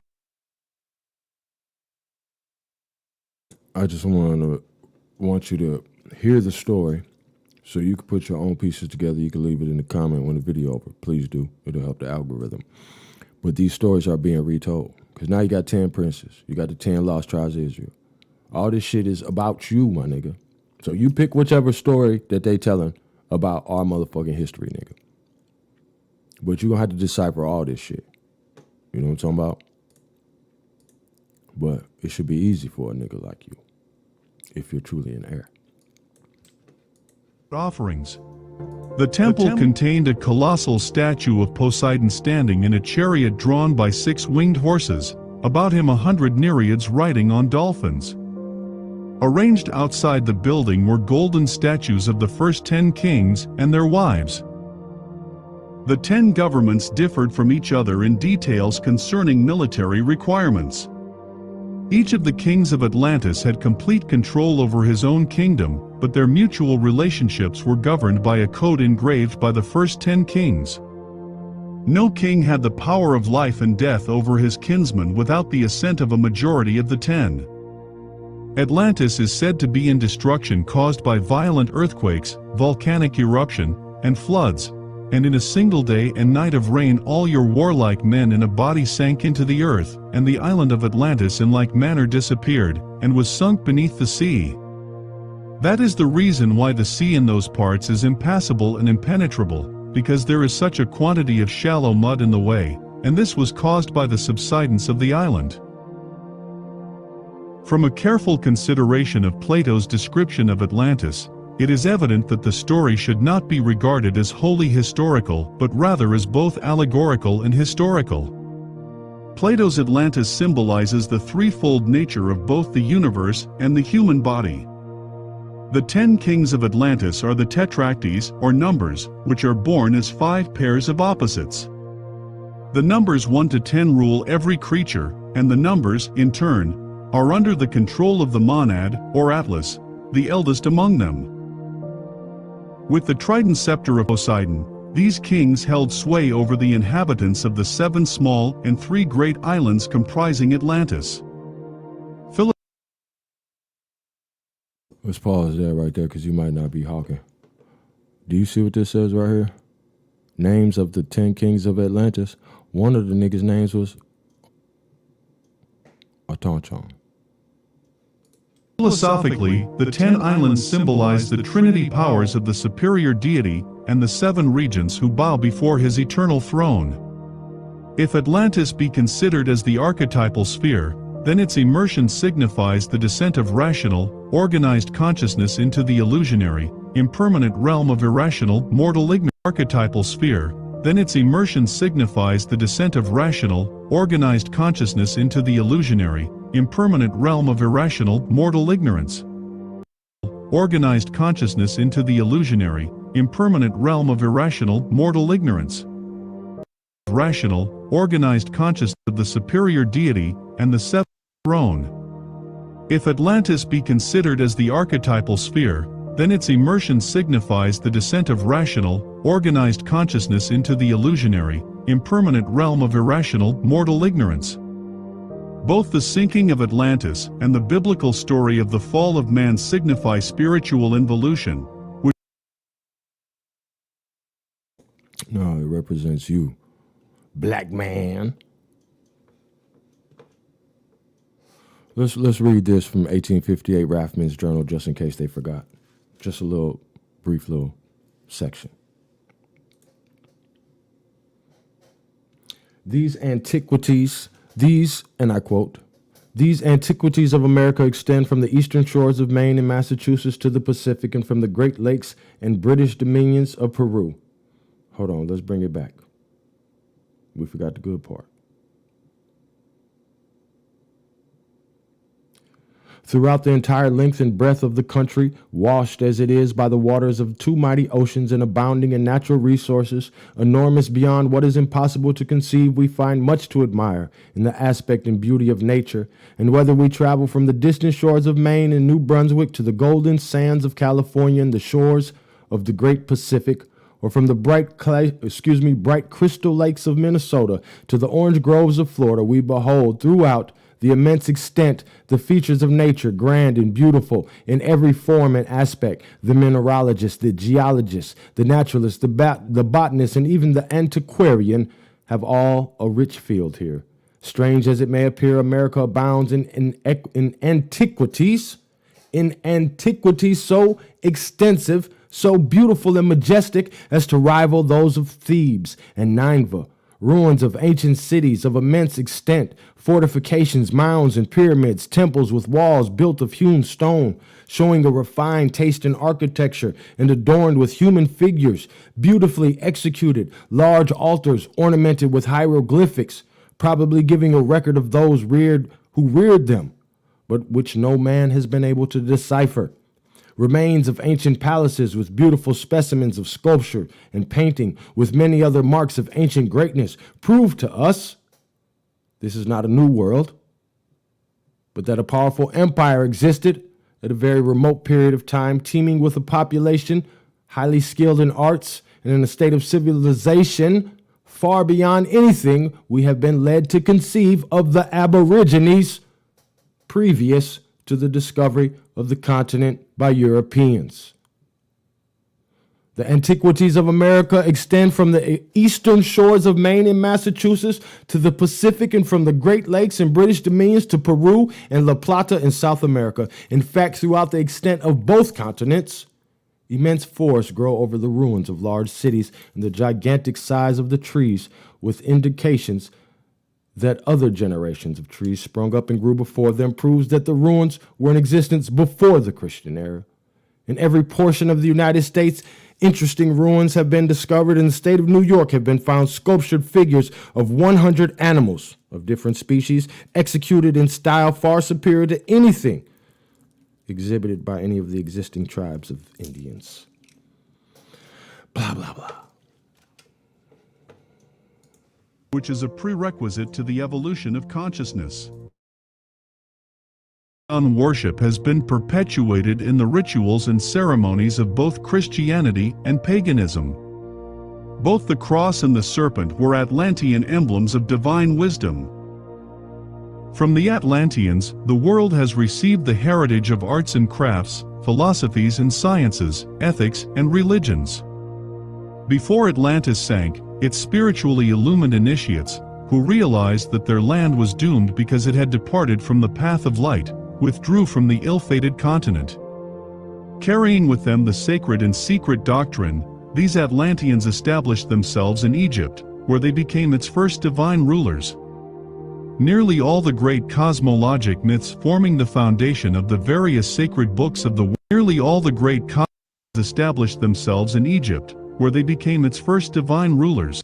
Secret doctrine, these Atlanteans established themselves in Egypt, where they became its first divine rulers. Nearly all the great cosmologic myths forming the foundation of the various sacred books of the world are based upon the Atlantean mystery rituals. Cosmologic myths forming the foundation of the various sacred books of the world are based upon the Atlantean mystery rituals. This is the reason why you see in mythologies of many nations contain many accounts of gods who came out of the sea. Certain shamans among the American Indians tell of holy men dressed in birds' feathers and wampum who rose out of the blue waters and instructed them in the arts and crafts. You see, the legends of Atlantis is not totally historical, but it contains mythological and symbological meanings attached to it as well. It's a secret story about you.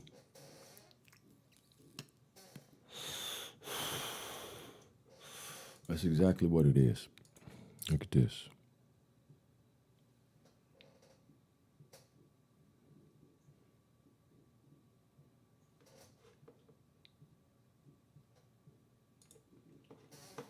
One simple but brilliant.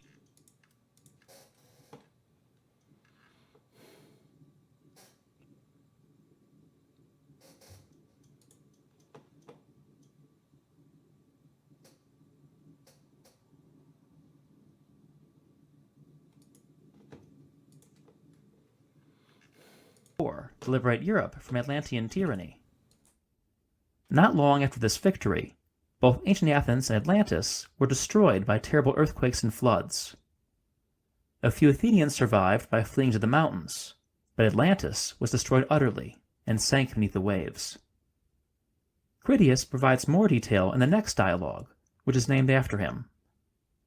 Atlantis, he says, was founded by Poseidon, god of the sea, who set 10 of his mortal sons on the thrones of its 10 kingdoms. To the eldest of his children, Poseidon gave an awesome natural fortress, surrounded by concentric moats of seawater. This became the heart of the Atlanteans' greatest city, and was duly crowned by the great temple of Poseidon. Around the metropolis stretched a vast plain, traversed and irrigated by a network of canals. In times of war, Atlantis' chief kingdom could muster a navy of 1,200 ships, and an army of well over 1 million men. The other 9 kingdoms were equally populous and powerful. The 10 kings of Atlantis, however, always maintained a truce among themselves, meeting every few years to sacrifice bulls to Poseidon and confirm their alliance. The Atlanteans grew steadily in wealth and might.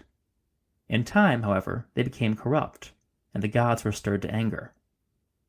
Zeus convened a heavenly council, and the dialogue ends. Plato never finished the dialogue, and never mentioned Atlantis again. So, why did Plato incorporate a detailed story about a lost island empire into 2 of his dialogues? Did he really believe Atlantis existed? And if he didn't, why not make it clear to his readers that Atlantis was fictional? Atlantis was a parable. Plato's dialogues are designed to engage readers, and so lead them to the benefit.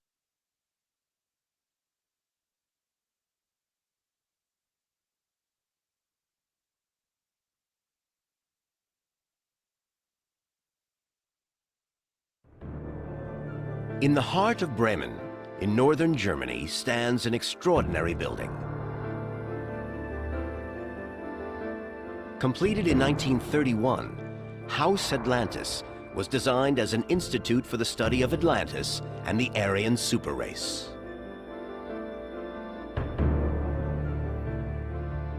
The building's facade was originally adorned by a large wooden sculpture depicting the Nordic god Odin crucified on the Tree of Life.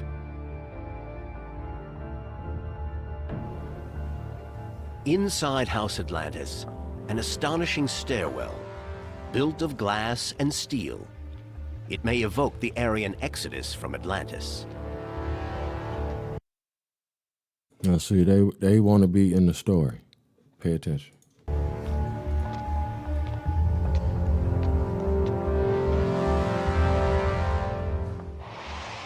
At the top, the visitor enters a mysterious room. Known as the Heavens Hall, this was to be the teaching forum for the twisted ideologies of Hermann Wirth. Hermann Wirth was quite fascinated by the idea of finding Atlantis. His idea was that this Atlantis was not somewhere in the Mediterranean or something like that, but in the North Atlantic region,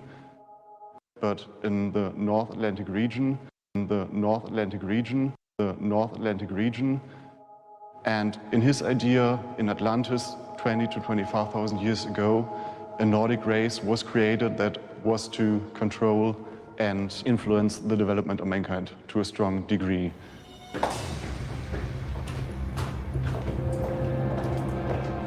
Soon, the highest echelons in Germany are paying attention to Wirth's bizarre pseudo-history. In 1935, Himmler joins forces with Wirth to establish the Ahnenerbe, an elite SS unit consisting of archaeologists, scientists, and historians. Their mission? To search the sacred sites of the world for evidence that the Aryans of Atlantis were not mythological. Himmler wants proof they actually existed. As head of the SS, Himmler was fascinated by the idea of proving the supremacy of the Nordic race. And he was the strongest supporter of archaeologists researching on prehistoric German grounds. The Ahnenerbe turned their focus on ancient sacred sites, among them the Externstein.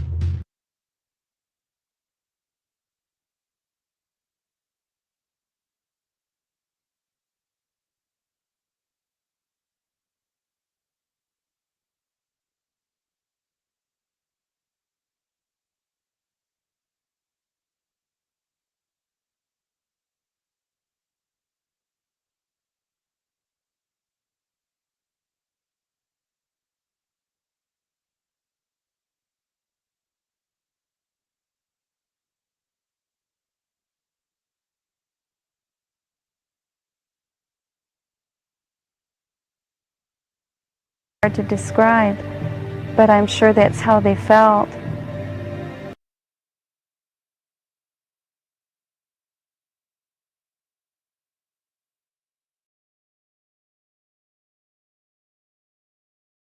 Everybody been over here ransacking this motherfucker trying to take our shit, bro. I just be zoning out, man. This shit be having me fucked up.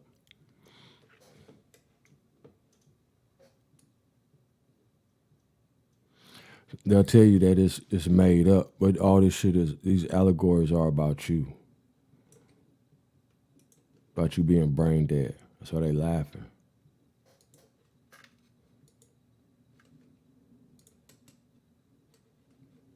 Were between two hells.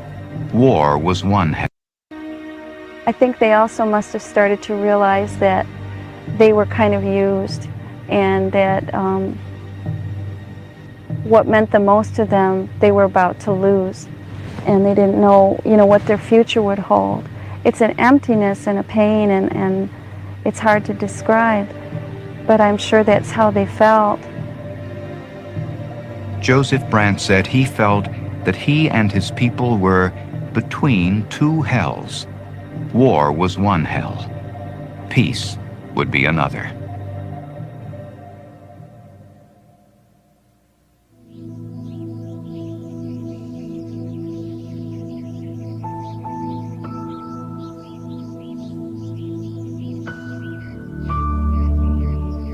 (1783).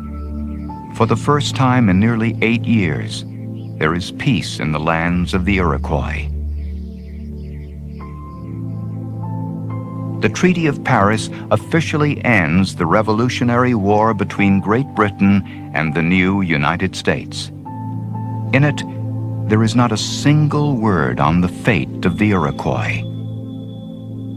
No matter which side each of the 6 nations fought for, it is as if they never existed. They no longer mattered, really, in any real terms, and they could be brushed aside. And I think that was the cruelest lesson that the Iroquois Confederacy had to learn, is that they had been treated as simply another political tool. And when their usefulness was up, they were discarded and thrown aside.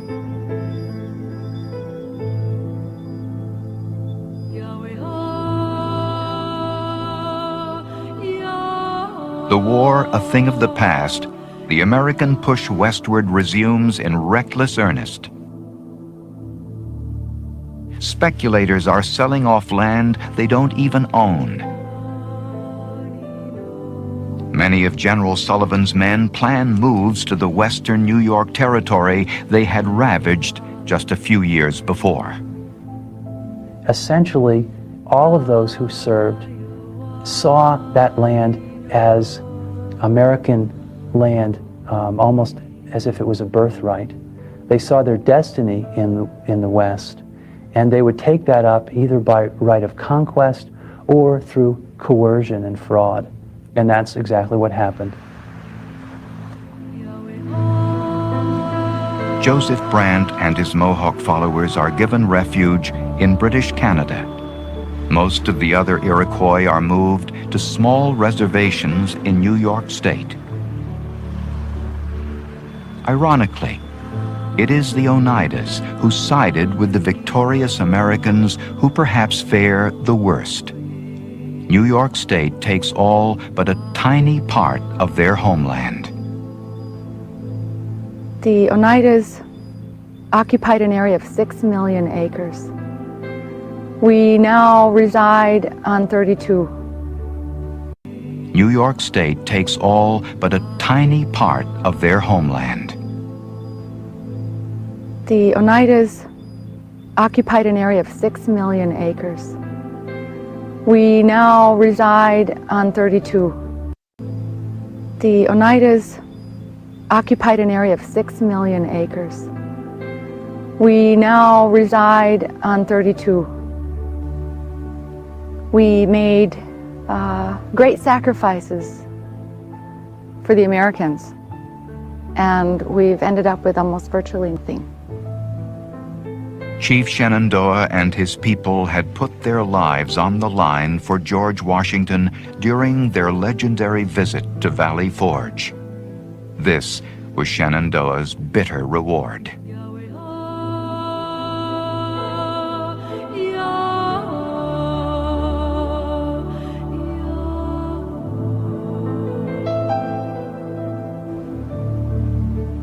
There was a speech just before he died where he said, "I'm an aged hemlock.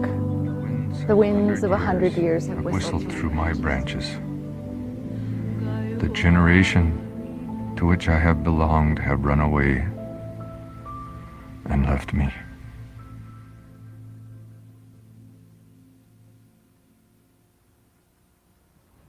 It's a very sad way to go.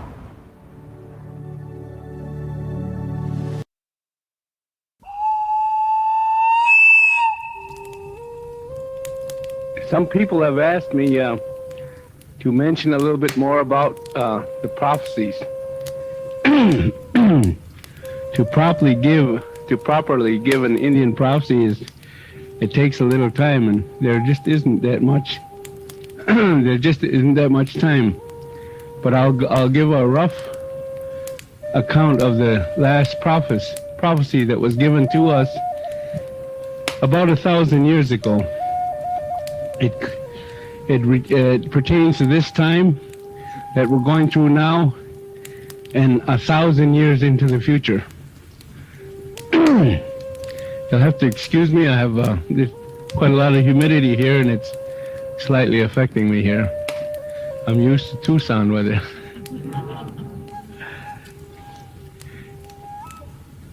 At the Bay of Quinte in Ontario is a small Indian reservation. It's called Deseronto or Tyondenaga. That's the Mohawk name for it. And this is the last place that the Son of the Creator was with our people when he gave us the laws, after he finished giving us the laws of the Great Peace. And he told us that he was going to go away for a while and that he had a long trip ahead of him. And that as a matter of Hey, peace to the tribes, man. Share the live stream. This is heavy. fact, he was going to go across the waters and into the sky. And they asked him, some of the people that were there asked him how was he going to travel. And he told them that 3 times before he left that they would question him, almost like maybe it can't happen or something like to that effect. And they said, oh no, we would never question you. But there was a little island just off the coast of the Bay of Quinte, and some of the Mohawk people referred to it as the island of wailing women. And it was given that name after he left, the peace messenger left, because the women were so sorry to see him leave that they could hear them crying like. And he told them that he would travel by a boat. And they said, a birch bark canoe or a canoe? He said, I'm going to make a boat out of stone. And right away one of them said, well, how will it float? He says, there's the first question. And he went and they said he pulled this boat, he pulled this stone, giant stone, and he began to make motions, and he carved a stone boat. They said, where will you go from there? And he says, well, I'll go and, go out a ways, and then I'll go into the sky. And I'll return one day when certain things happen. But he says, now I've given you the laws.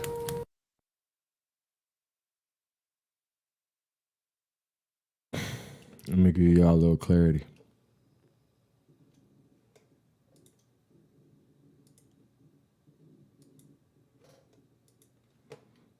Because they been had our shit. That's why everybody talks with such confidence about all this shit, because they been had all our shit, bro.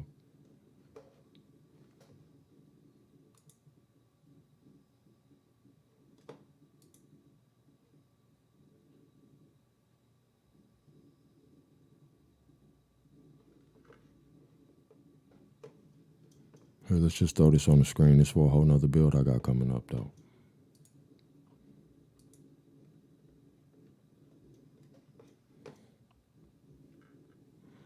What'd it say? In prehistoric days, it was this site. At Indian Head, Maryland, are the government proving grounds where the racket of great guns and splintering of targets are a deterrent to the miscellaneous visitations of picnics. Trouble has been frequently associated with this neighborhood, as it is now suggested in the noisy symbolry of war. In prehistoric days, it was the site of an aboriginal town whose denizens were like other Indians in their love for the fight and their willingness to shed blood. Great was the joy of all these citizens when a scouting party came in one day. I'm going too far. In prehistoric days, it was the site of an aboriginal town.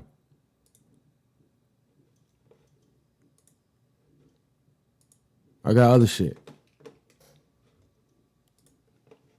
But they been had our shit. You know what I'm saying?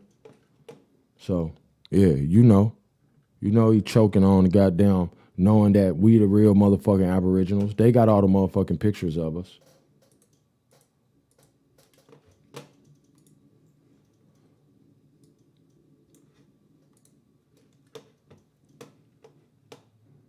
They got all the pictures of us. They been knowing about this shit.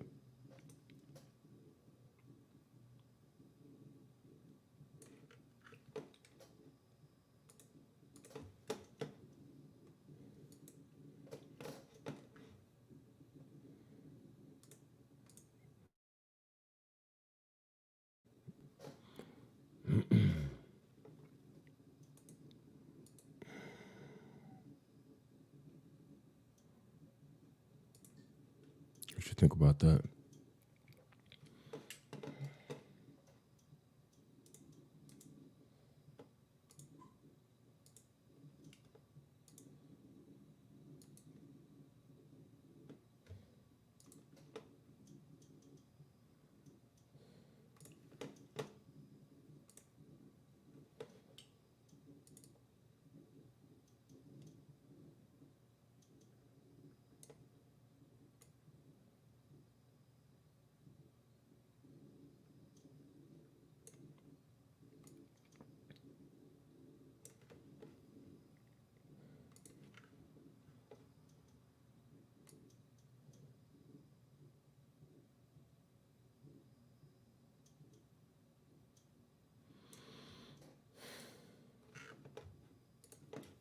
To make the great peace possible, I've given you everything. You need nothing more from me for this time. And they said, we want you to stay. We want you to be with us. We want you to be our chief. He said, no, I can't do that at this time. I have many other things that I have to do.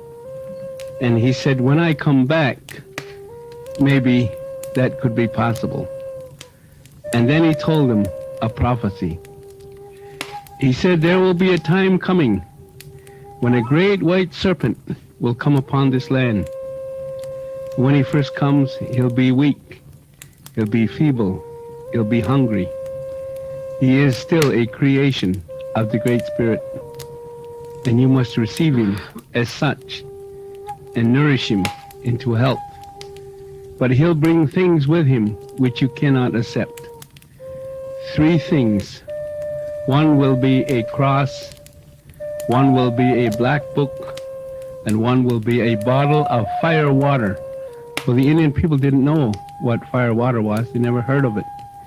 And that's the closest he could describe it. He said, of these 3 things, if you accept anything, you'll go against the great law of peace. You can't do that. Because this great law of peace is your special instruction. And he said, and if you do accept it, it'll bring your people down. And as you come down, so will the tree of the great peace. Many people within that white serpent will chop away at the roots. They'll try to destroy this tree of the great peace. It is up to you to protect it. You must do everything within your power to see that it is preserved and protected, so that when you need it, it'll be there, and it will truly be a great tree of peace. He said this white serpent will come over the land, and then after a while, the Indian people, or native people, Ongwehua or Ikwehewa, will begin to nourish this serpent, and he'll grow strong. And he'll get very powerful, but he'll turn to get greedy, and he will want everything that he sees, and you must help him as much as you can, but don't embrace those 3 things. And so he went on, and he said after a while, he'll eat everything that's around him. There'll be no game left for you people. He'll even eat the land and the trees and the rivers and the mountains. And soon you'll be hurting real bad. Again, I must remind you not to embrace those things.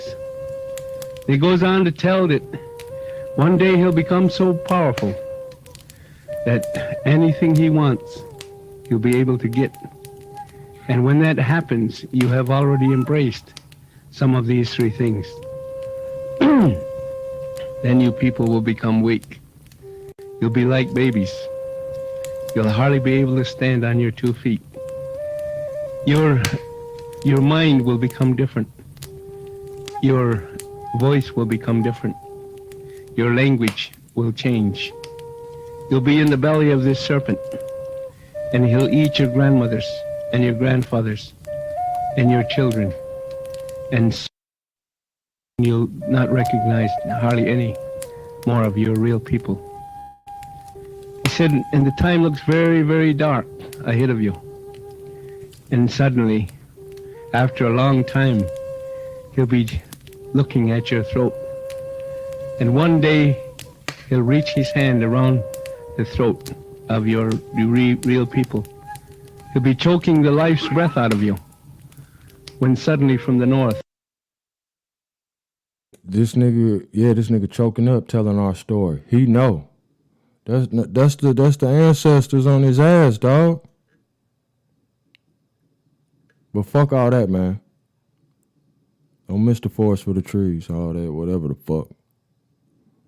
You know the saying, nigga. Straight up. Because it's our story. Motherfucker, ain't no corrupt communication came out of my mouth. You know what the corrupt communication is? That's when you talk about the devil. He the devil. Your motherfucking communication is corrupted. But change your motherfucking mindset. You wanna know why you ain't got shit? Cause you ain't thinking about shit. I come out the door every day with this shit on my mind. I'm gonna give me a bag. Fuck wrong with you? I'm gonna give me some cash. Change your motherfucking mindset, man. You think pennies, you get pennies. Bitch, I'm thinking dollars.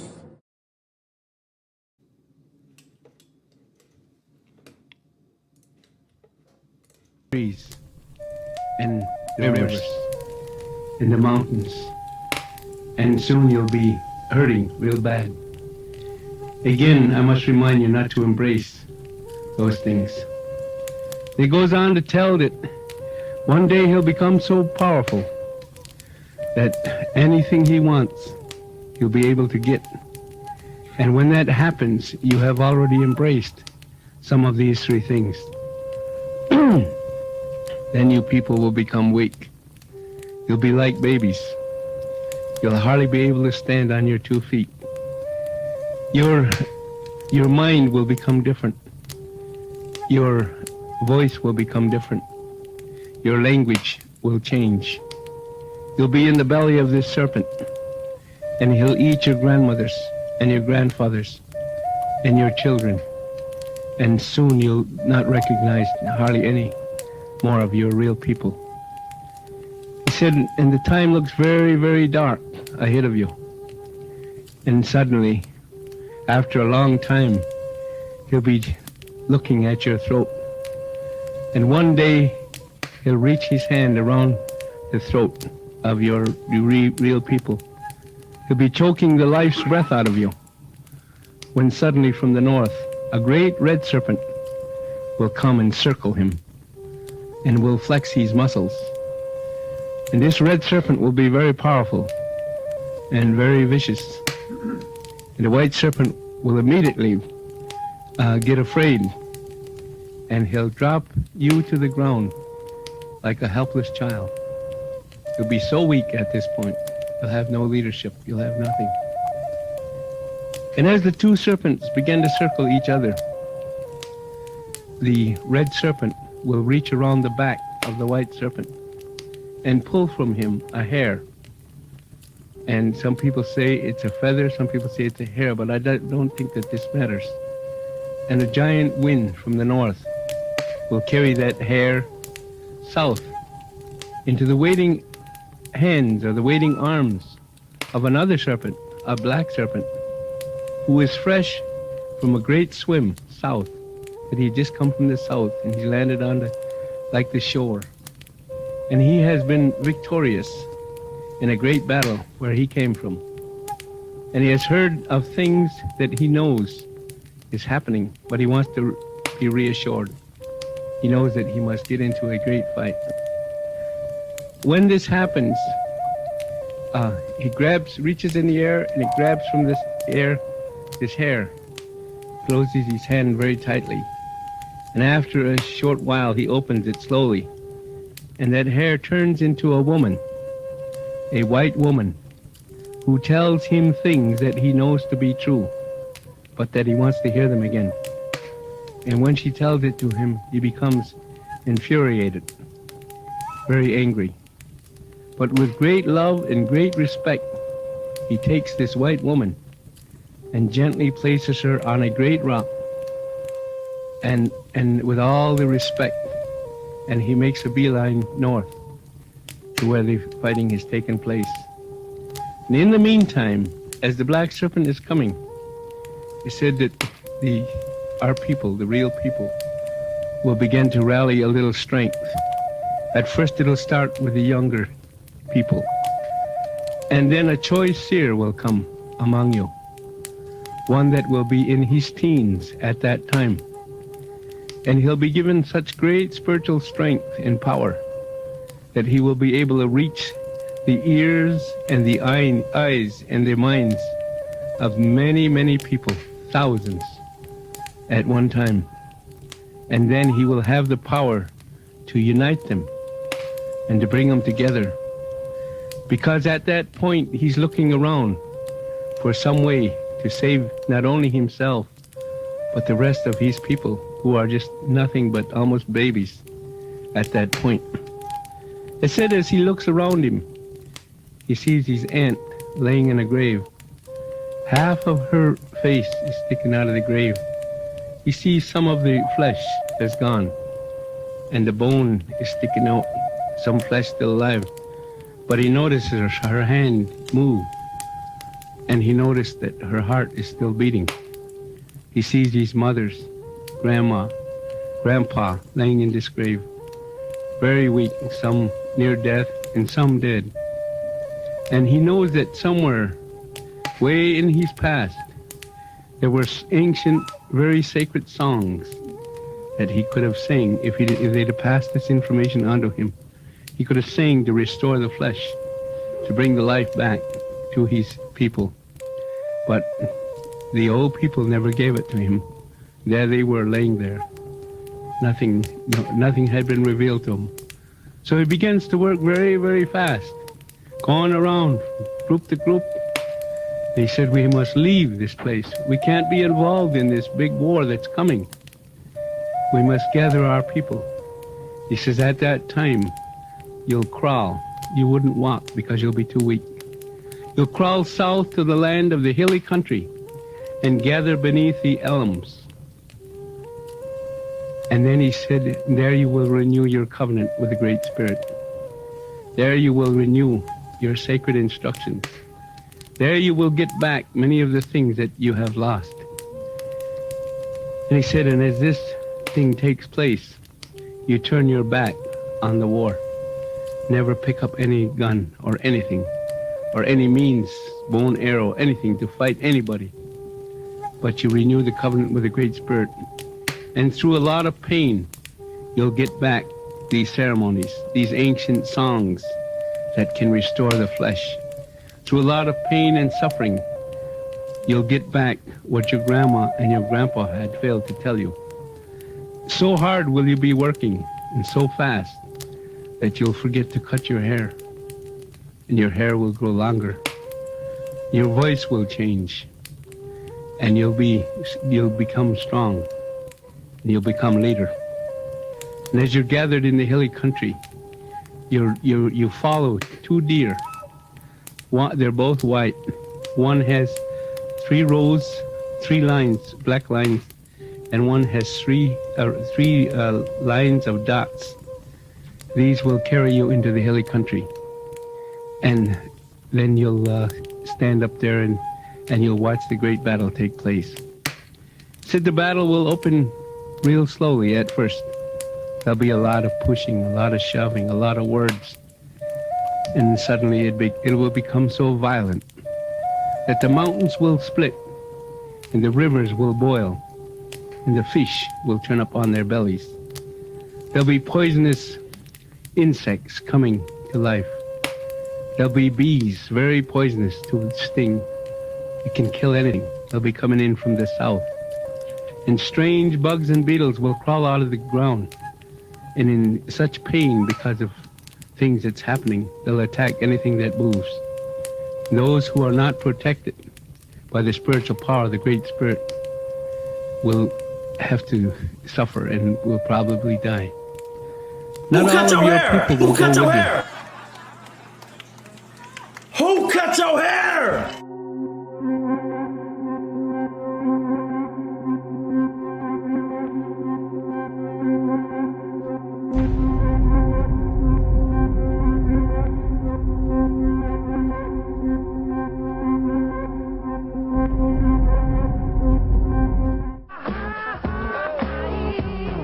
Respect, but this is business that needs to be taken care of, you know. Slap on the back is all fine and dandy. Yeah. But it needs promotion. It needs promotion. It needs, yeah. Speak to me. Are you laughing, biatch? You find it funny? You find it funny?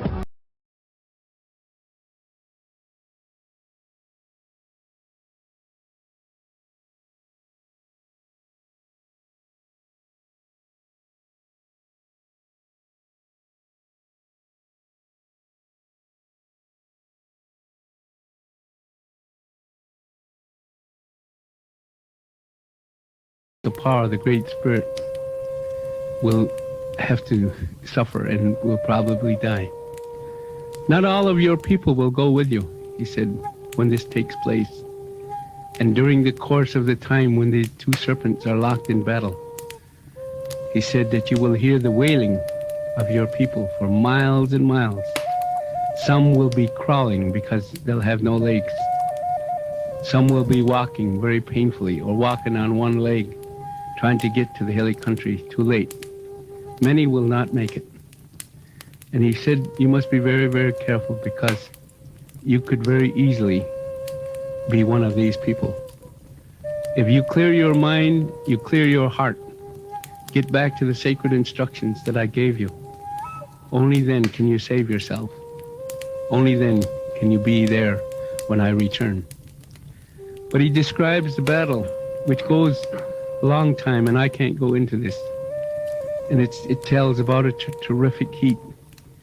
It tells about this, what we believe is the radiation from exploding nuclear stockpiles and so forth, will boil the waters, will contaminate and pollute the rivers so that the fish will turn on their bellies. He also said that when this happens, there'll be no grass, there'll be no leaves, there'll be nothing in the trees, there'll be no food, no fruit, and people will be hungry and suffering from a poison in the air. And he said only you in this hilly country will be able to protect yourself by the powers that I've given you. These are very secretive powers. These are powers which can generate the wind into mighty storms. And with these powers, and we can clear the air of what we now think will be the radiation that's coming. It'll be so thick. The stench of death and the smoke will be so terrible that it'll sicken these serpents. And he goes on to tell that this black serpent suddenly makes a rush at almost the last minute, and he fights the two serpents, the white and the red, with such speed and ferocity. He defeats the two serpents. He stands on the chest of the white serpent like he's the conqueror and looks around for somebody else to conquer. The peace messenger warned us. He said he'll look south to the land of the hilly country where you people are. He says, and you'll stand there like this, no weapons in your hand. And he'll suddenly realize that you're not the ones that he should fight. So he'll look to the west. He sees a lot of destruction, a lot of desolation. He looks to the north, same thing. He looks to the east. When he faces east, a light will be coming across the water from the east to the west. will be many times brighter than the light of the sun. He said, I will be that light. I will return to you people at that time. Now what has been explained to us as they interpret this prophecy from time to time is that he will be coming over the water. And when these serpents see him, the red serpent becomes so terrified, he leaves a bloody, shaky trail. He crawls northward, never to be seen again by our people. The black serpent will look around, and he'll see the same thing that the other serpent sees. But a great, great light will go in the south, and he'll see a great light far south. And what we believe is a great, great leader will have emerged in Africa at this time. And he'll want to leave the land, not because anybody's going to force him. Why he got to say Africa, y'all? Hold on. Hell no. You see what I'm saying? Come on with all that interpreting shit, dog. Oh, Freemason round the fire ass nigga. Fucking up our story. Dismiss the significance of these serpents. He said, I will be... Nigga, you ain't the black snake, motherfucker.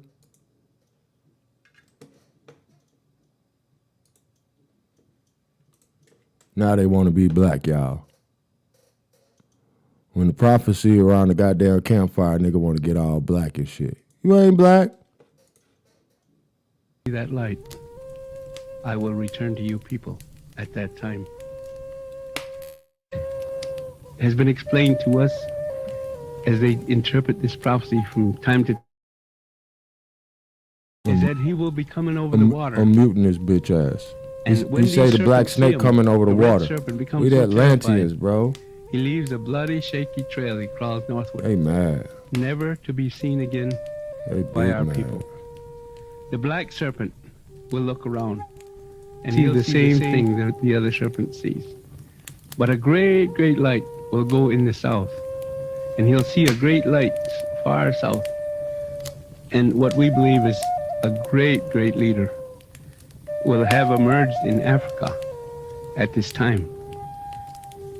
And he'll want to leave the land, not because anybody's going to force him, because he'll never accept that.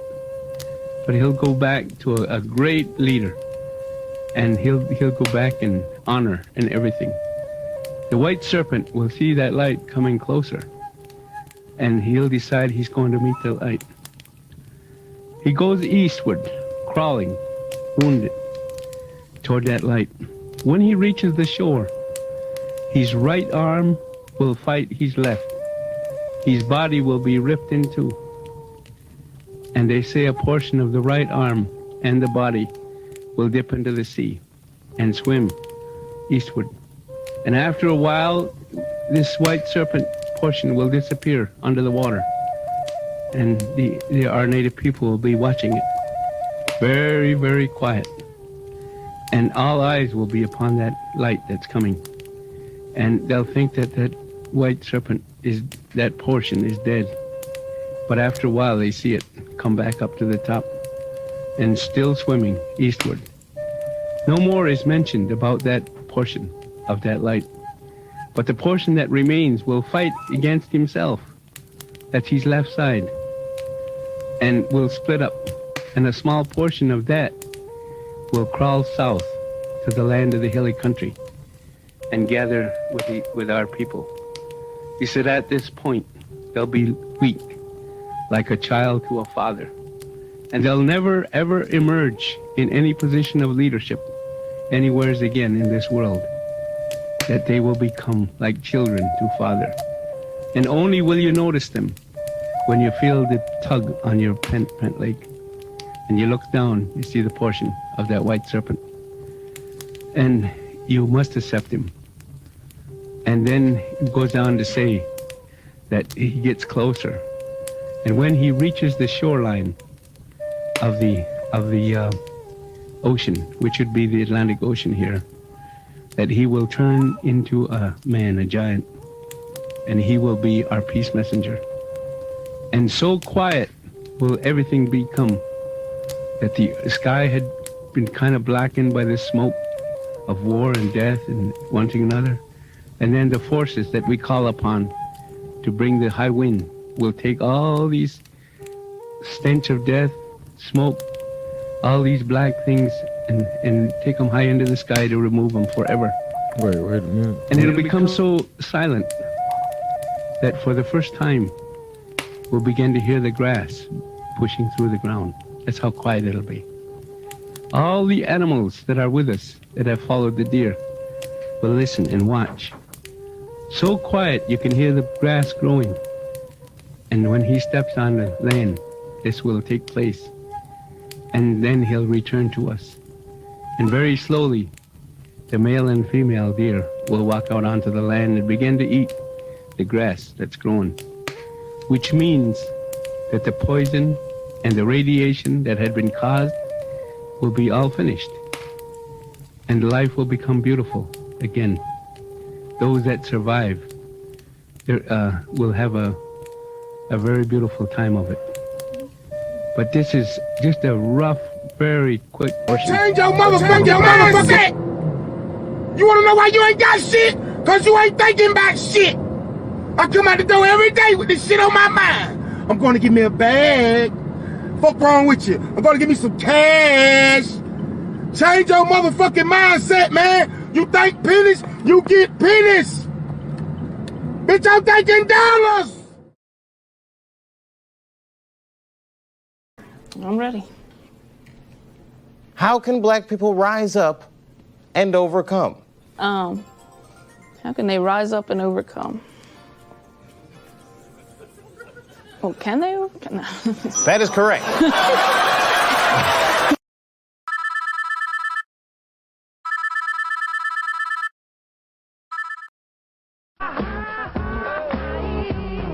Respect, but this is business that needs to be taken care of, you know.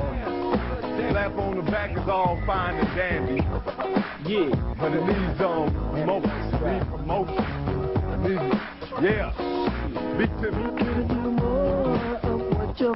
Are you laughing, biatch? You find it funny? You find it funny?